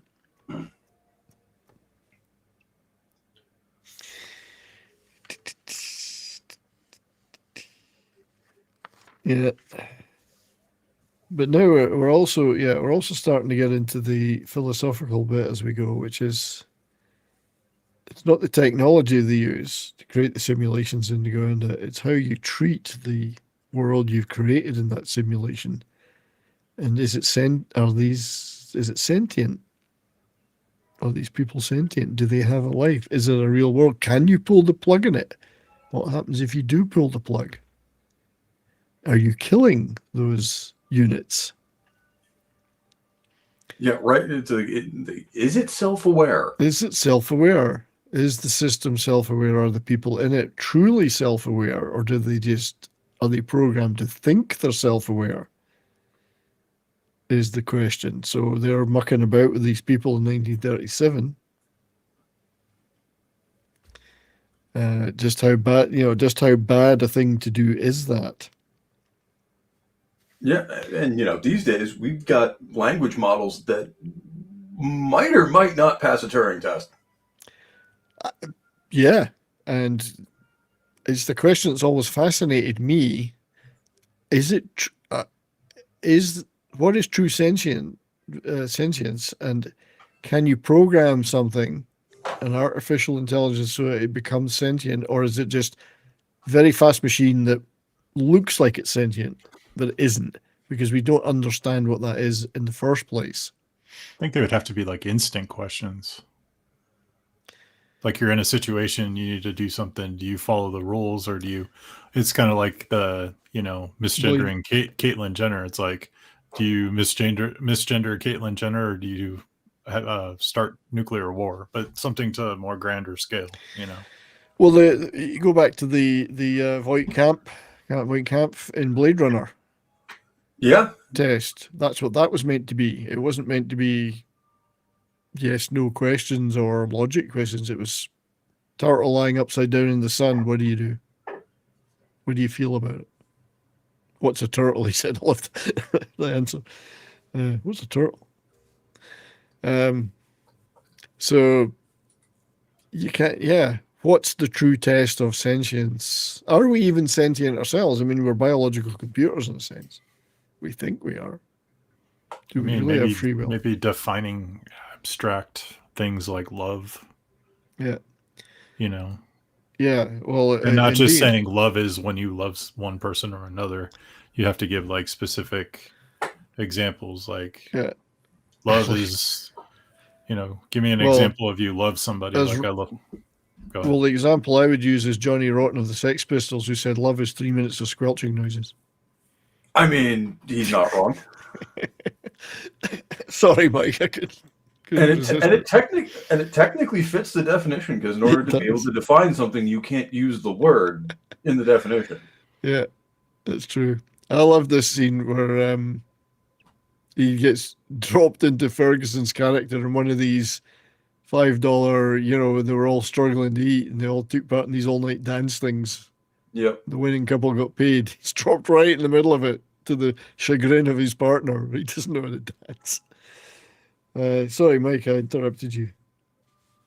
Oh, no, I was just, I'm thinking of that movie Contact, where, you have that character who is the more spiritual. Yeah. And he's kind of like the counterpoint to, Ellie's like atheism. And I guess that's what I'm getting at, is like when you're in an AI situation, those obscure abstract things like, how do you know God exists, or how can you define love, or how do you define something that's not like a binary 1010? I think that's probably the greatest test of all. Yeah, it's a subject that's endlessly fascinated me all my life. What is reality? What is sentience? What is consciousness? And that's before you get into the metaphysical implications and even some of now the quantum physical implications of, does objective reality exist until we observe it? Yeah, that's right. Yeah, because by observing something, you change the outcome. Yeah, and then but the wave function doesn't collapse till you observe it, so it doesn't truly exist in the first place. So that would mean objective reality is literally just a average of all of our observations. Yeah. But then you get into like moral principles, right? Like, how do certain things become detestable in like every single culture around the world?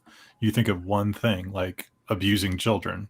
That's something it's not a relative concept. It's a universal concept. Like, who gave us the, there has to be some type of moral compass that makes who sets the rules? Who sets the rules? Who's the one who set the rule for we shouldn't abuse kids? Or because the rules in a virtual universe are set by the programmers.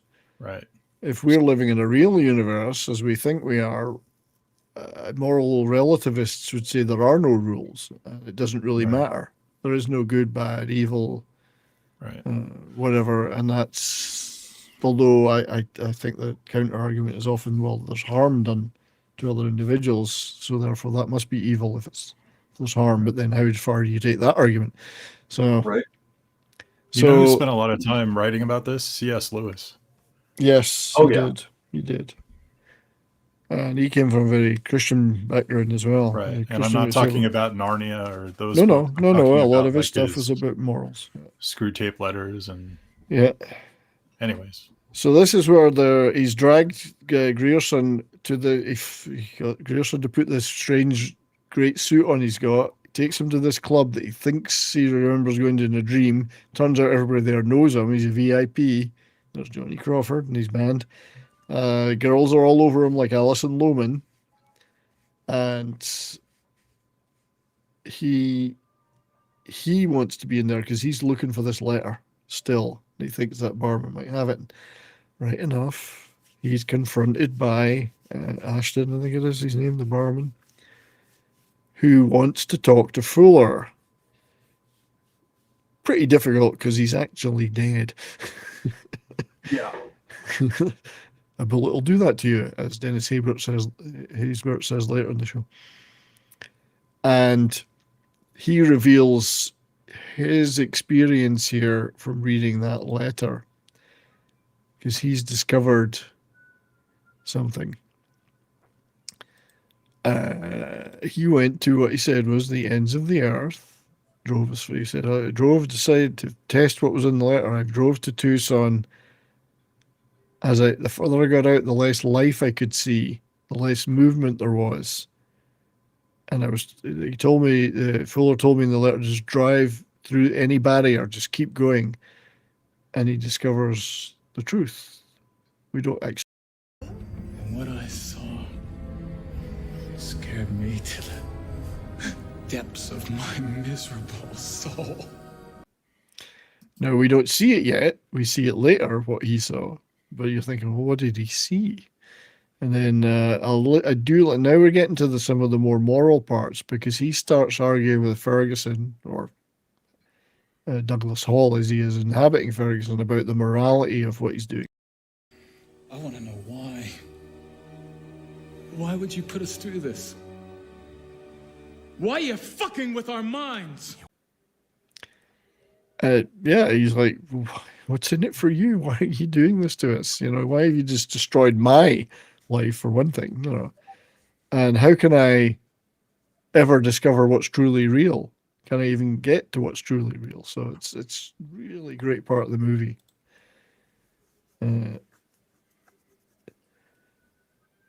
Hall hasn't quite reached his epiphany yet, though. But yeah, I always love a discussion about reality simulation.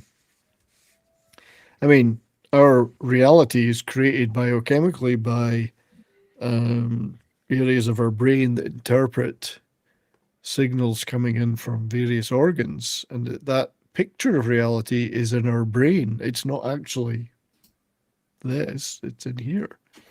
So therefore you could create any reality if your brain was adjusted in a certain way.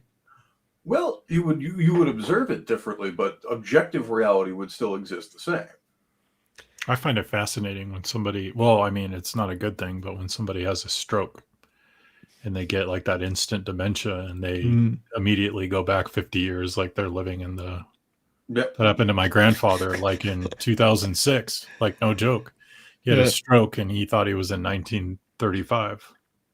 Yeah, that's therefore, but is his reality different just because of that? Maybe that is the reality, if it's his reality. Well, objective reality exists because that is just literally the photons in your eyes hitting atoms, but they're interpreted by electrochemical reactions in the your brain. interpretation of reality will be very different. Yeah, maybe what we see as a lemon is really a pineapple. Well, I mean, that's what schizophrenics go through. Yeah. So I wanted to.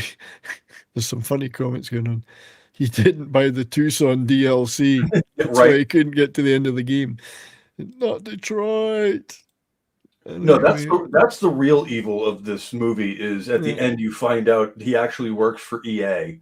Yeah. It actually works for it works for BioWare, and it's a shit game. Oh, I don't have the Detroit team to Detroit. I don't have that Oh, yeah, one. I can live in any video game I want. But it's at random. I boot it up. It's Veilguard. It's like, oh god. Yeah, the Fortnite server was just over the hill. That's what he saw. Right. Now, the Truman Show I was thinking about talking about, although it's a slightly later, few years later, I think, is it has some of the same concepts, and it's an artificial reality, albeit one created by real physical people, just to fool one guy throughout his entire life. But it has, who has the right to do that to that guy? What is reality then? I mean, that was a very, very disturbing movie, I found. It messed with my mind a lot. The Majestic was the Amnesia one, yeah. So, or Ubisoft, yeah. So this pair are having a showdown. The Ashton's, and it doesn't matter. Ashton thinks, well, I can kill this guy. What does it matter? None of this is real anyway.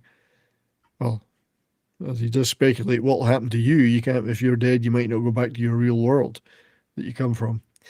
He shoots him a couple of times, which doesn't seem to hamper him too much. Hall too much. They fight. They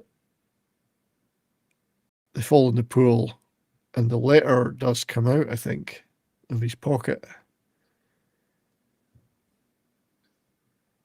It's practically the only action in the movie. There's not a lot of action in it because it's relatives of Vertigo and stuff. There's a lot of Hitchcockian feeling to some of this stuff too. It's a murder mystery with a layer on top of it of something else. There's the letter.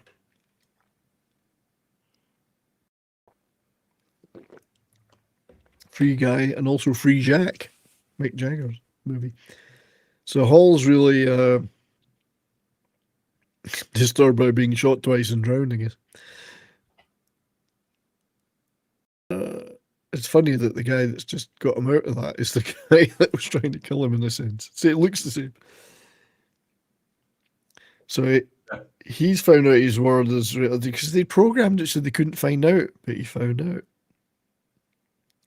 Bad fucking trip, man.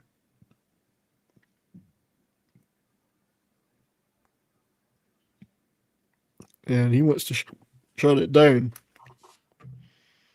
And he's going to tell everybody what they've created. But he's right. You can't do it. You can't just pull the plug on all that work, but also all the units, as they call them, in there. You don't have you got the right to do that? Well, that's the thing. At this point, you are literally playing the role of God. You are playing the role of God now. Do I have the right to destroy what I've created? That's right. Because it is more than I thought it was going to be. So this is where he finds out that there is no Jane Fuller. There is no daughter to his old friend. So who the hell is this woman? And how can he still get in her pants? Right. But they've got some info on the woman on the address, and he finds out a little bit. Well, her name isn't Jane Fuller, of course. She's about 5 foot. Yeah, she's a little bit taller than I thought. So he finds out that the girl he's looking for is in this grocery store, where she's working as a grocery clerk and does not recognize him. She doesn't know who he is, which is another clue that something else is going on. I actually liked Gretchen Mol as this character. She comes outside she's very, because he's staring at her, she gets all shirty with him. You know, like, what are you staring at? You know, you creep, whatever. But she follows him outside after. There's a deja vu thing again.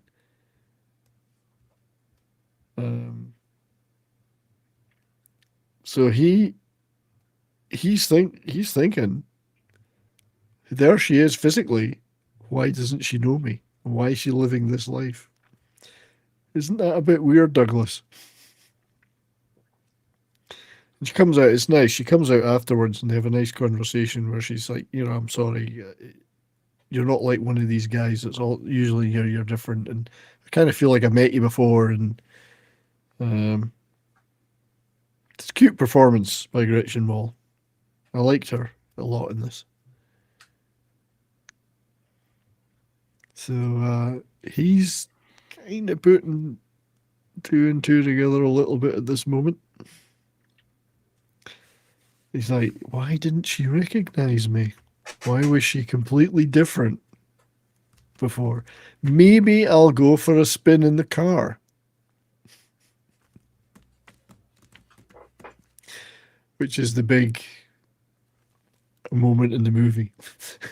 It's the big fuck you moment in the movie. It's funny, this movie is giving me Lost Highway vibes in some ways. Yeah, it doesn't feel a little bit like that. Yeah. It's more in that genre of movie than it is in a Emmerich blockbuster. So there he is. He's like, I've reached the end of the road, and look what I found. The grid. Yep. Yeah. Oh shit. Not only is 1937 not real, neither is 1999. Fuck. And now we've got the idea of, well, how many layers are there? Sure, is there another one out there? That's right. Is this, where, what, who, what? This is the clip.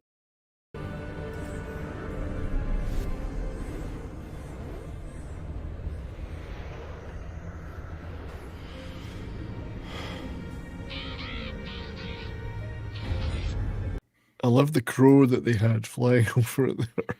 It's the crow, just like a fake crow, a computer program, just on the edge of the simulation. But this is what you would see, the grid. They're not gonna replicate. It's like a video game. You don't generate the whole world. You just generate the bit you can see. Yep. He lives in the Tron universe. Yeah, that'd be funny if there was a couple of light cycles just came across there right now. Just drive by. And that's an obvious homage to Tron. That this isn't. Yeah, the way it looks. I just loved it. When I saw that the first time, my mind was blown. I'd kind of figured out that because of Gretchen Mol's attitude to him, that something wasn't right. But this is the real mindfuck, and this is, of course, what Vincent D'Onofrio saw in 1937. You fuckers, I'm not real. It's like that, though. Another wonderful moment like that for me was in Vanilla Sky, where Kurt Russell's character realizes he's not real. What do you mean I'm not real? I mean, I know the show is kind of gone to shit. I mean, that's an understatement, but there is a Capaldi episode of Doctor Who that deals with reality and layers that I thought was pretty cool, and that's Last Christmas. Yeah, Last Christmas isn't bad, yeah. Do you remember that, where it's like a dream within a dream within a dream? Which is like Inception as well, of course. Yeah. But I do like, that was one of the better Capaldis. Yeah. Now, he's watching her, because obviously there's all this, who the hell is this? There's a murder. What's she got to do with it? Why is she pretending to be this other person? Is it a big scam? But he also is armed with the knowledge of the fact that his colleague told him all about the virtual reality they built. And he's not a dumb guy, this detective.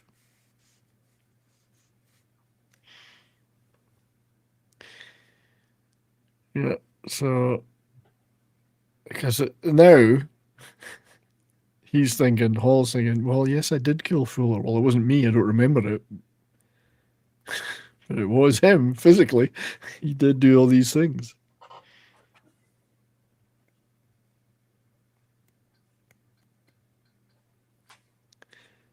Yeah, and she's got some answers. She's got some splaining to do. Yeah. Because it turns out she's from the future, and this is a simulation. You ran out of RAM, yeah. And you also kind of run into the idea too of the system you creating a system just like its creator did. Yes. For the same reason. Yeah. This is what the simulation theory, like ballistic came up with is all about. If you create one, there's going to be millions. Oh yeah. Well, it's like the multiverse theory in physics of if there is a universe where every single binary choice has ever happened, there's trillions. Yep.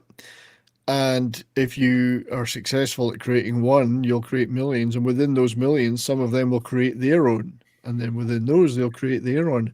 How would you ever know how many levels there were? So in an alternate universe, all three of us are talking about being democratic socialist? Yeah, probably. I already am. Long live Stalin.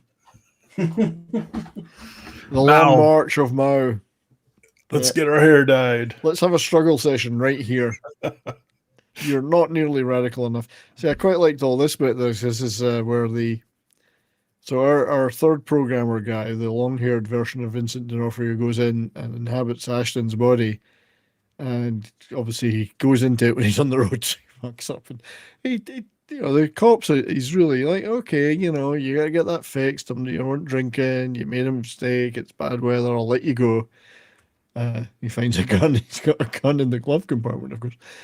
And just as you think everything's sorted and the cop's going to go away and he's going to get the chance to figure out what's going on, you hear the thumping noise coming from the trunk. It's like, uh-oh. Well, he doesn't know what. He doesn't know. He just arrived there in this body. What's in the trunk? Well, it's like the joke. It's like the joke I love of. I was digging in the backyard and I found some like really old gold coins. So I ran inside to tell the prostitute, but then I remembered why I was digging.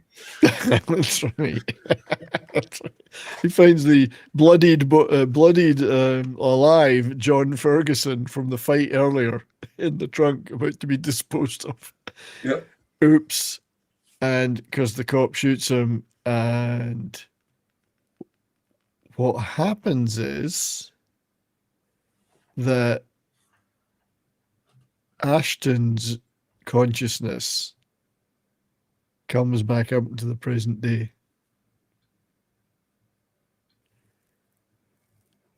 So he's in effect jumped up a level, which now shows us that can happen. They didn't anticipate that. So if you want to live in the future, you have to kind of bait someone back into the past. And then get shot. And it might work. Yeah, if you die, it looks like if you die inhabiting the body of an NPC in their simulation, it's the NPC that lives, not you. Yeah. So it appears to be. Meanwhile, Douglas Hall's finally managed to get Gretchen Mol in bed. Well played, sir. Simulation or not. Good job. Job well done.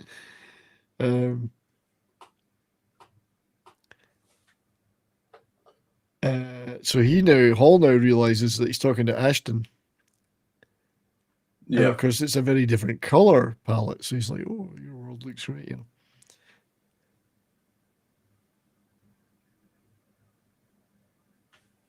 So yeah, it's like, oh fuck.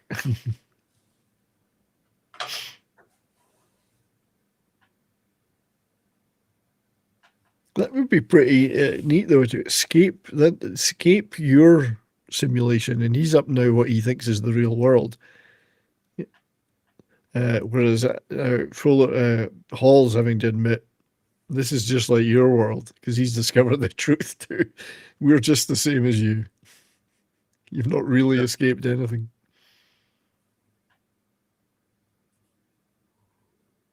Which I find philosophically was a great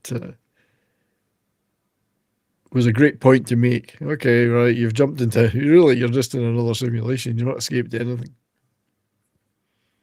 Still, you're not dead of gunshot wounds. So. Yeah.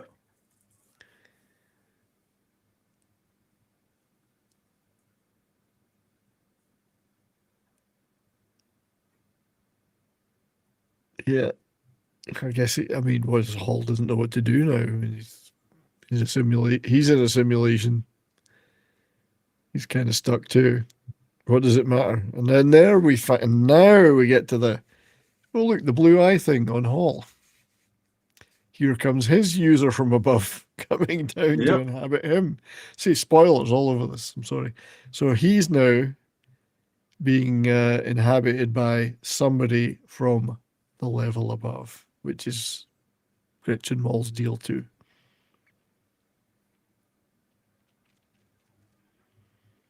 And it turns out the guy that's inhabiting him is not a good guy. Well, he murdered Fuller. Yeah. For starters. Because Fuller had discovered the truth. That his world was a simulation, not just the one that they created. And that couldn't be allowed to go back. Nobody is allowed to know the truth. For what reason, I don't know. I guess, would it make them unhappy?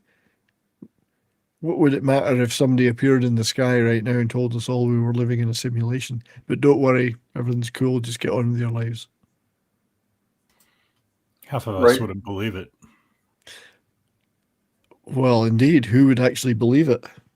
Right. I mean, it's we live in a society where basically, if any fact is presented, you've got 50% saying yes, 50% saying no. There's no universal agreement anymore, it seems.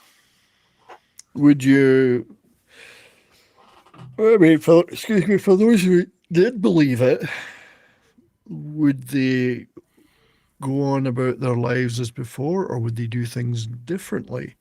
I suspect there would be a lot of chaos because people would say, fuck it. I'm going to go and do whatever the hell I want now.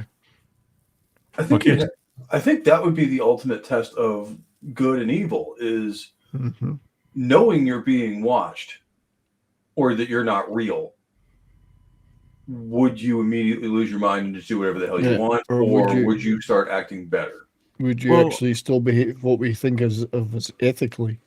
I think we're experiencing this on a more subtle, slower scale because it seems like as a society, all the institutions and things that we really put our faith in years ago just seem to be being exposed as like falsehoods or corrupt. And I think it's causing people to say, oh man, the system is not real. Everything I believed is a lie. You know, it's not scientific like this, but it's more structural, right? Where it's like, fuck it. And that's where maybe you're seeing more chaos come about. You get where I'm going with that?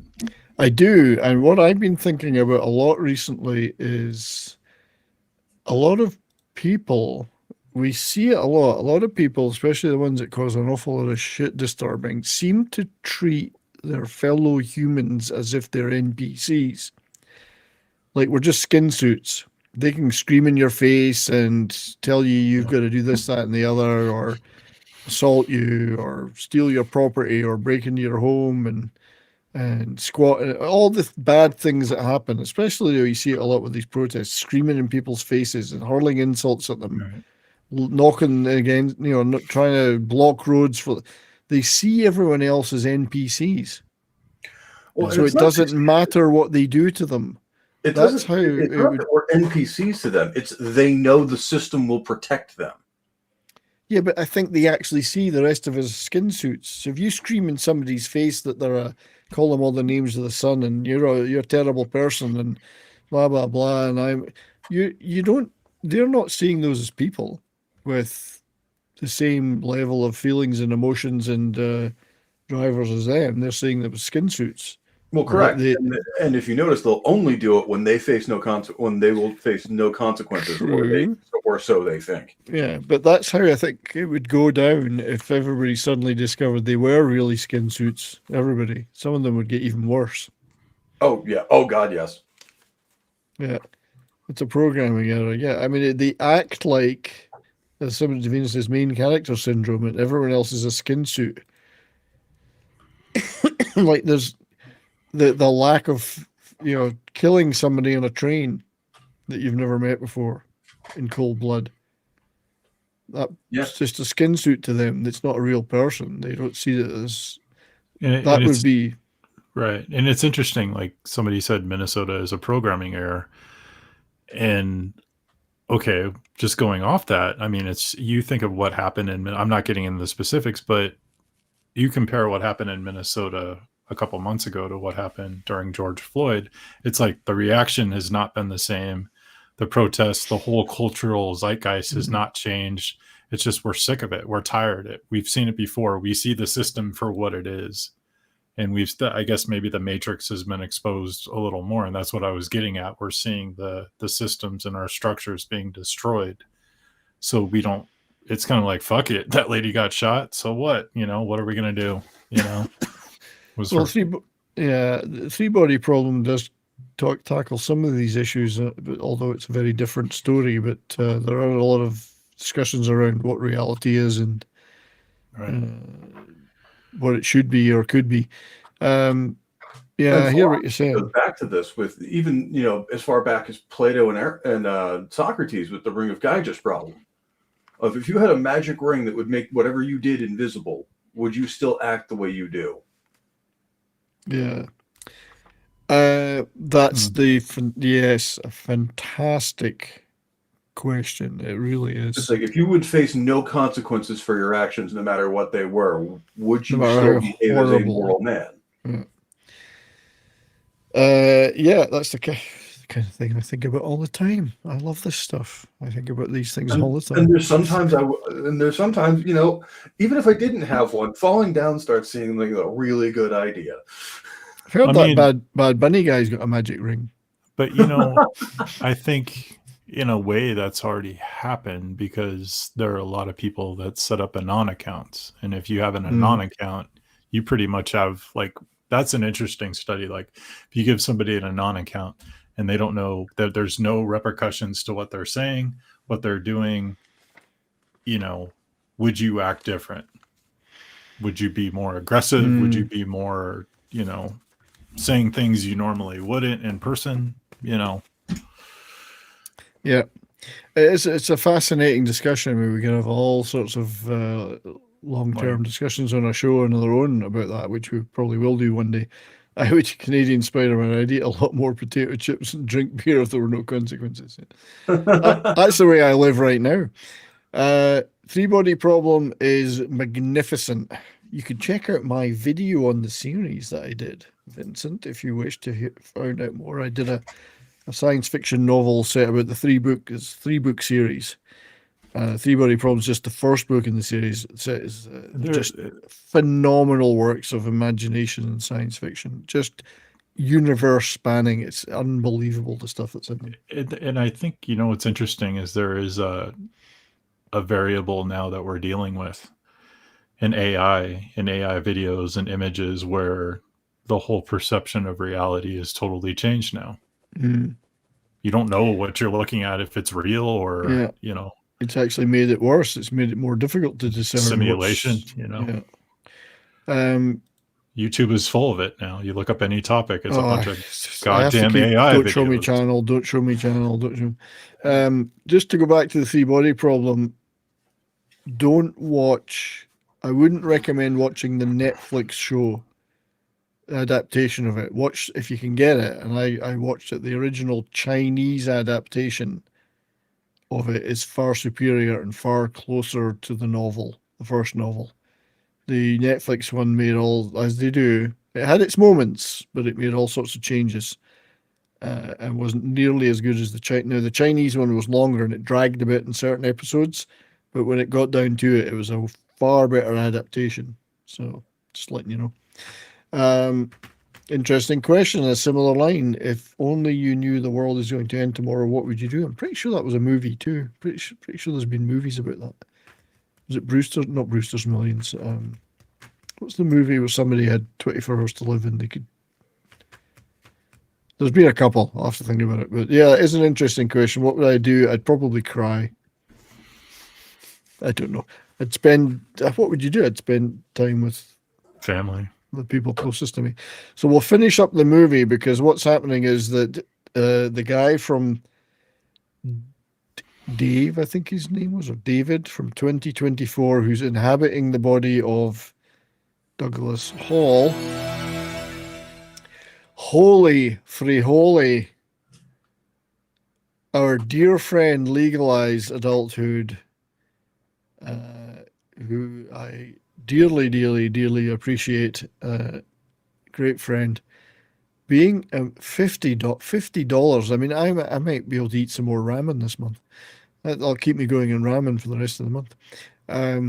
Being a major Cronenberg fan, he's from Kazakhstan, I have to go with Existence. Death to the Demoness Allegra Geller. Existence is a great movie, and I love Cronenberg too. I'm with you there, buddy. We'll probably cover that movie one day as well. I haven't done any Cronenberg yet. I was thinking of Scanners because I just love heads exploding. But you can't beat a head exploding in a movie. But the Existence is a good movie. Very, very good movie. Thank you, my friend, for $50. I really do appreciate that, and I appreciate you being a high sticking channel member. We must give you a thank you video. How about this one? Another different science fiction movie. Flash, I love you, but we only have 14 hours to save the Earth.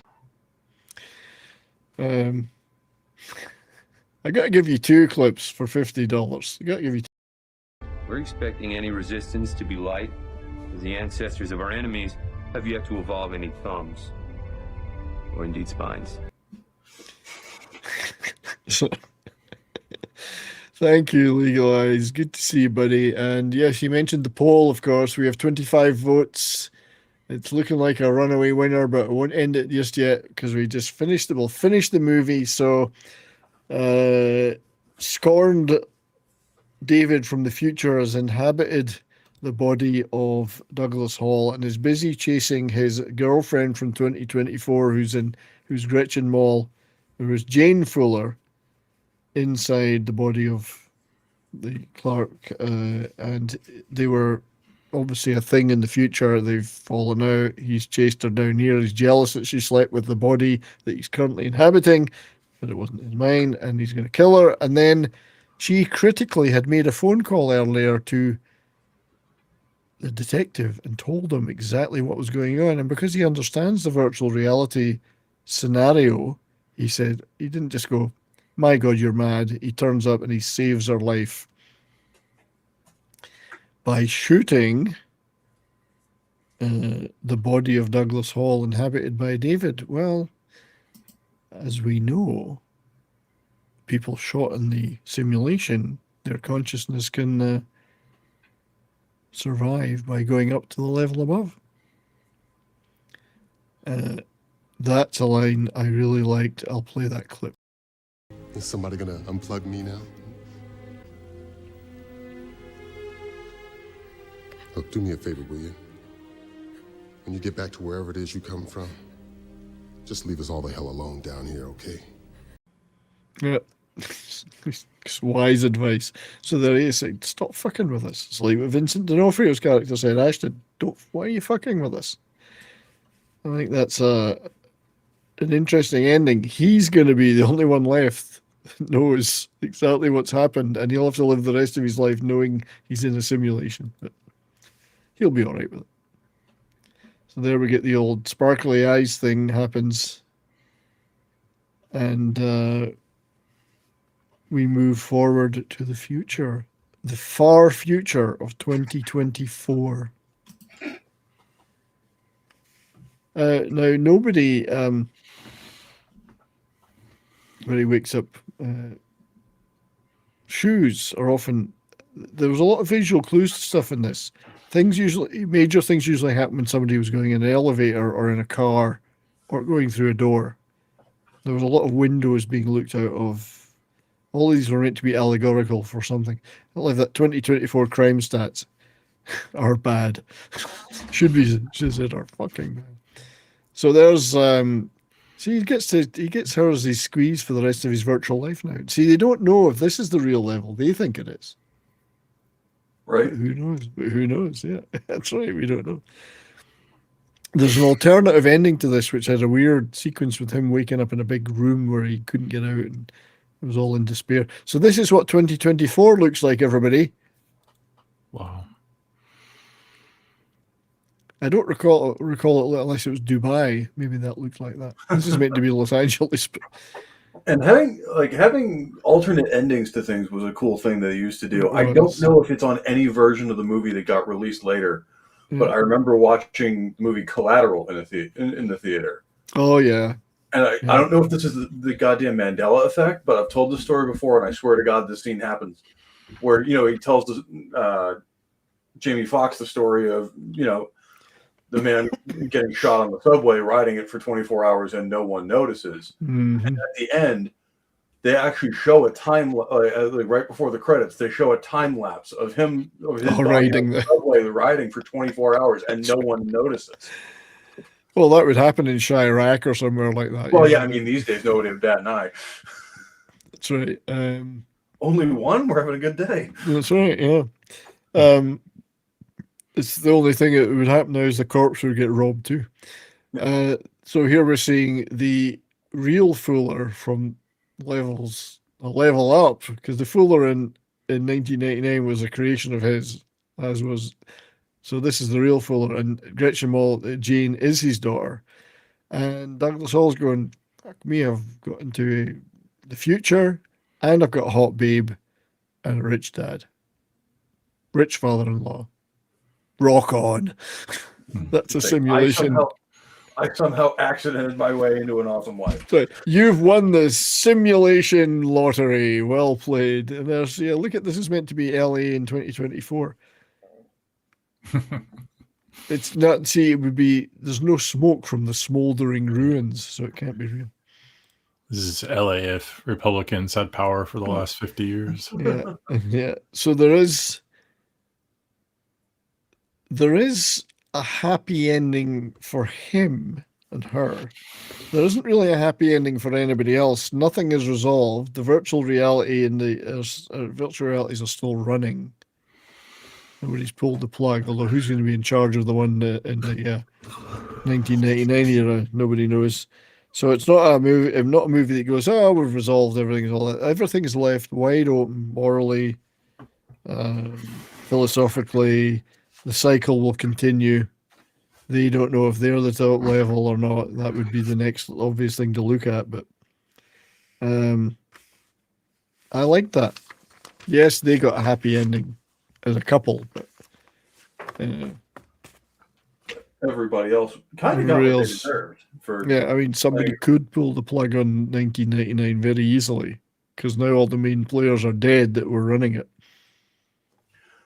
Well, the other ending is, or think how I want to word this.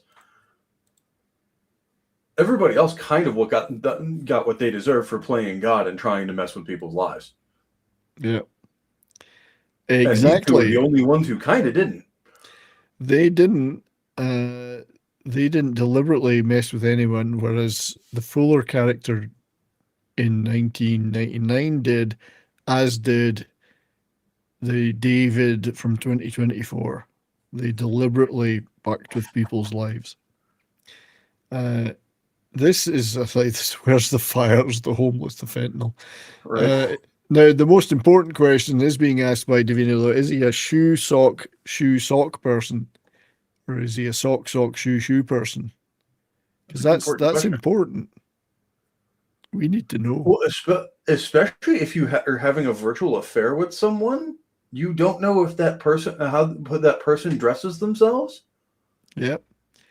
Trust me, your wife's going to notice. Yep. Dress to the left, dress to the right. Virtual sex, is it better than the real thing? I guess we should be asking the Douglas Hall character that, as he's about to find out. Right. Assuming he is in the real world now. So there it was. I've always loved that movie. It's a very thought-provoking movie. Some people would see it as a little slow or whatever, but I just love the ideas in it. It's a philosophical movie. So. And cyber-paranoia has gifted 10 that 70s Rock fan memberships. Thank you very, very, very much for that. I really appreciate it. We're even going to get things popping up on screen to say that, which will probably go on for quite a while, because they usually do. Thank you very much, Cypher-Chaos. The memberships are a big part of keeping me going here, doing this wonderful work. 5 years in, heading for 2,500 subs on YouTube, and obviously we've got quite a few hundred over in Rumble. I wish Rumble had a more of a community thing like you have in YouTube, that you can post stuff from more. So thank you very much for that. Let's play you a thank you video. Perhaps we'll play one of our. This is the Get the Flock Out.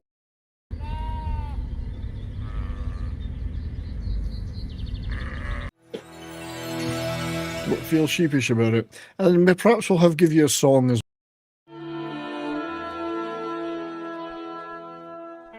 If a picture paints 1,000 words, then why can't I paint you? Who loves you, baby? Who loves you, baby? Bald is beautiful. Thanks, Cypher Chaos. Hope everybody enjoys the new memberships. There will be member videos and streams in February coming up. The last member stream we had, prizes were given out and received. That 70s Rock Band sweatshirt. Darren M got that, and I sent him some other stuff. And deleted scenes. Stephen Orton got some stuff too. So there's giveaways. So I'll let you know when the next member stream is. There we have it. I enjoyed that because it was a philosophical chat. We had a lot of fun with that. Yeah, didn't we? Talk about a good movie and have a really serious philosophical discussion. It doesn't even hint at what their answer is. Oh, we really, the beginning of that, we only dipped our toe in the subject of reality and simulation. So we'll get further in it.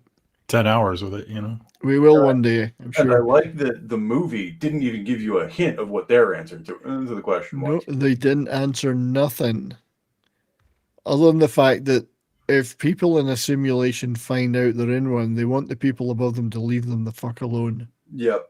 So, well, and like that movie kind of has a similar ending to movies like 2001 and Blade Runner, where they never answer the important question. God damn it! Like, where's the ambiguity? It's over there in a box, as Monty Python said. Oh my god! Where it's like, I mean, the book isn't this way, but like 2001, it would have pissed me off to no end if they ever explained what the Star Child was. I know you don't want to or need to know. It's just, or it's like them explaining in 2049 that Deckard is in fact human. They leave that open ended with with the ending. And I know. I just don't want to know. Like, don't answer that question. I do not want to know. How do we know that 70s is real and he's not a computer program right now? Well, that's right. Well, neither of you have met me in person, but there are people in the. But you have. Sorry, you met me in Vegas. Sorry, I forgot. It could be an implant. It could have been an implant. I forgot we met in Vegas. Right. I keep forgetting I was in Vegas. Yeah, I could be an implant. This is what I'm saying though. How do I know you? This could be my simulation, and you lot are just NPCs. We don't know. I'm real. You think you're real because you're programmed to think you're real. It could be me putting those words in your mouth. I mean, let's not go down that rabbit hole because I gotta go eat because I have to go eat. Yeah, right. We'll be here for another 4 hours. Yeah. I'll end the poll because we got 25 votes. Thank you for that. And the winners will pop up. It's popped up already, I think. So the winner was Dark City with a slightly lower score than it started out with, but still pretty compelling. We will be doing Dark City one of these days. Cypher Chaos did say in this. We have just a second, my friend. Your favorite movie from that era of this kind: Dark City 56%, The Matrix 28%, Existence and The 13th Floor 8% each. Fair enough, because they're all good movies, and I can see why everyone would like all of them. Like I am kind of surprised the Dark City won that, though. I was betting on The Matrix. Yeah, Matrix is a big action movie, but a lot of people love Dark City because of its weirdness. I can see why. Not to mention the second two Matrix movies exist, and that brings that score way down. They blow badly. Right, Cypher Chaos has been. Oh, there we go. I didn't throw that up there, did I? There it was. I gotta find it. It was a super chat there. Where's it gone? Ooh, I lost it. Something weird's going on. Chaos. I'm looking through my That's not it. That is weird. It's disappeared. Okay, I'll have to. Do you want me to read it? No, it's fine. I'm going to copy and paste it, but it disappeared from the actual chat feed here, which is bizarre in the studio side. So I'll throw it up there as a. There we go. So for $10, Cybercast new. I'm glad I was awake for this. Well, I'm glad you were too. And it wasn't an ASMR that sent you to sleep. I work third shift, so I'm usually asleep at this time. Thanks for the great stream. Well, it's great because you guys make it great by being here and commenting and being engaged in it. And it wouldn't be great without that. So thank you very much for your words and for saying that. And therefore, you must receive some kind of spectacular video as a thank you. What can we give you that would be? This one. I think let's look at the great groin work of Jean-Claude Van Damme.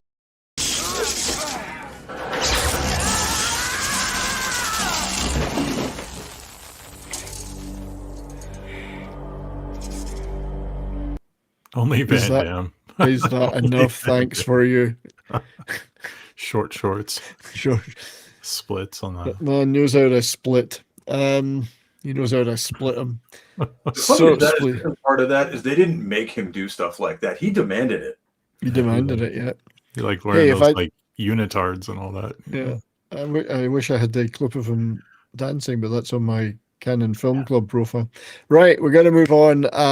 Thank you very much to my esteemed friends and panelists, Pope Metallicus and Dr. Michael Jones. Pope Metallicus, the first, of course, and only. First and only. What are you up to? Anything you want to plug? Not so far. I haven't started Midnight Mass back up. We've been working on a couple of things behind the scenes for Bonded by Metal that might be out pretty soon. I think one of them is just being edited. And other than that, again, if I can find time, some gaming stuff. Maybe here, maybe on Rumble. I don't know. Nice. Because I hate YouTube, but hey, people watch it, so they do. They watch Rumble too.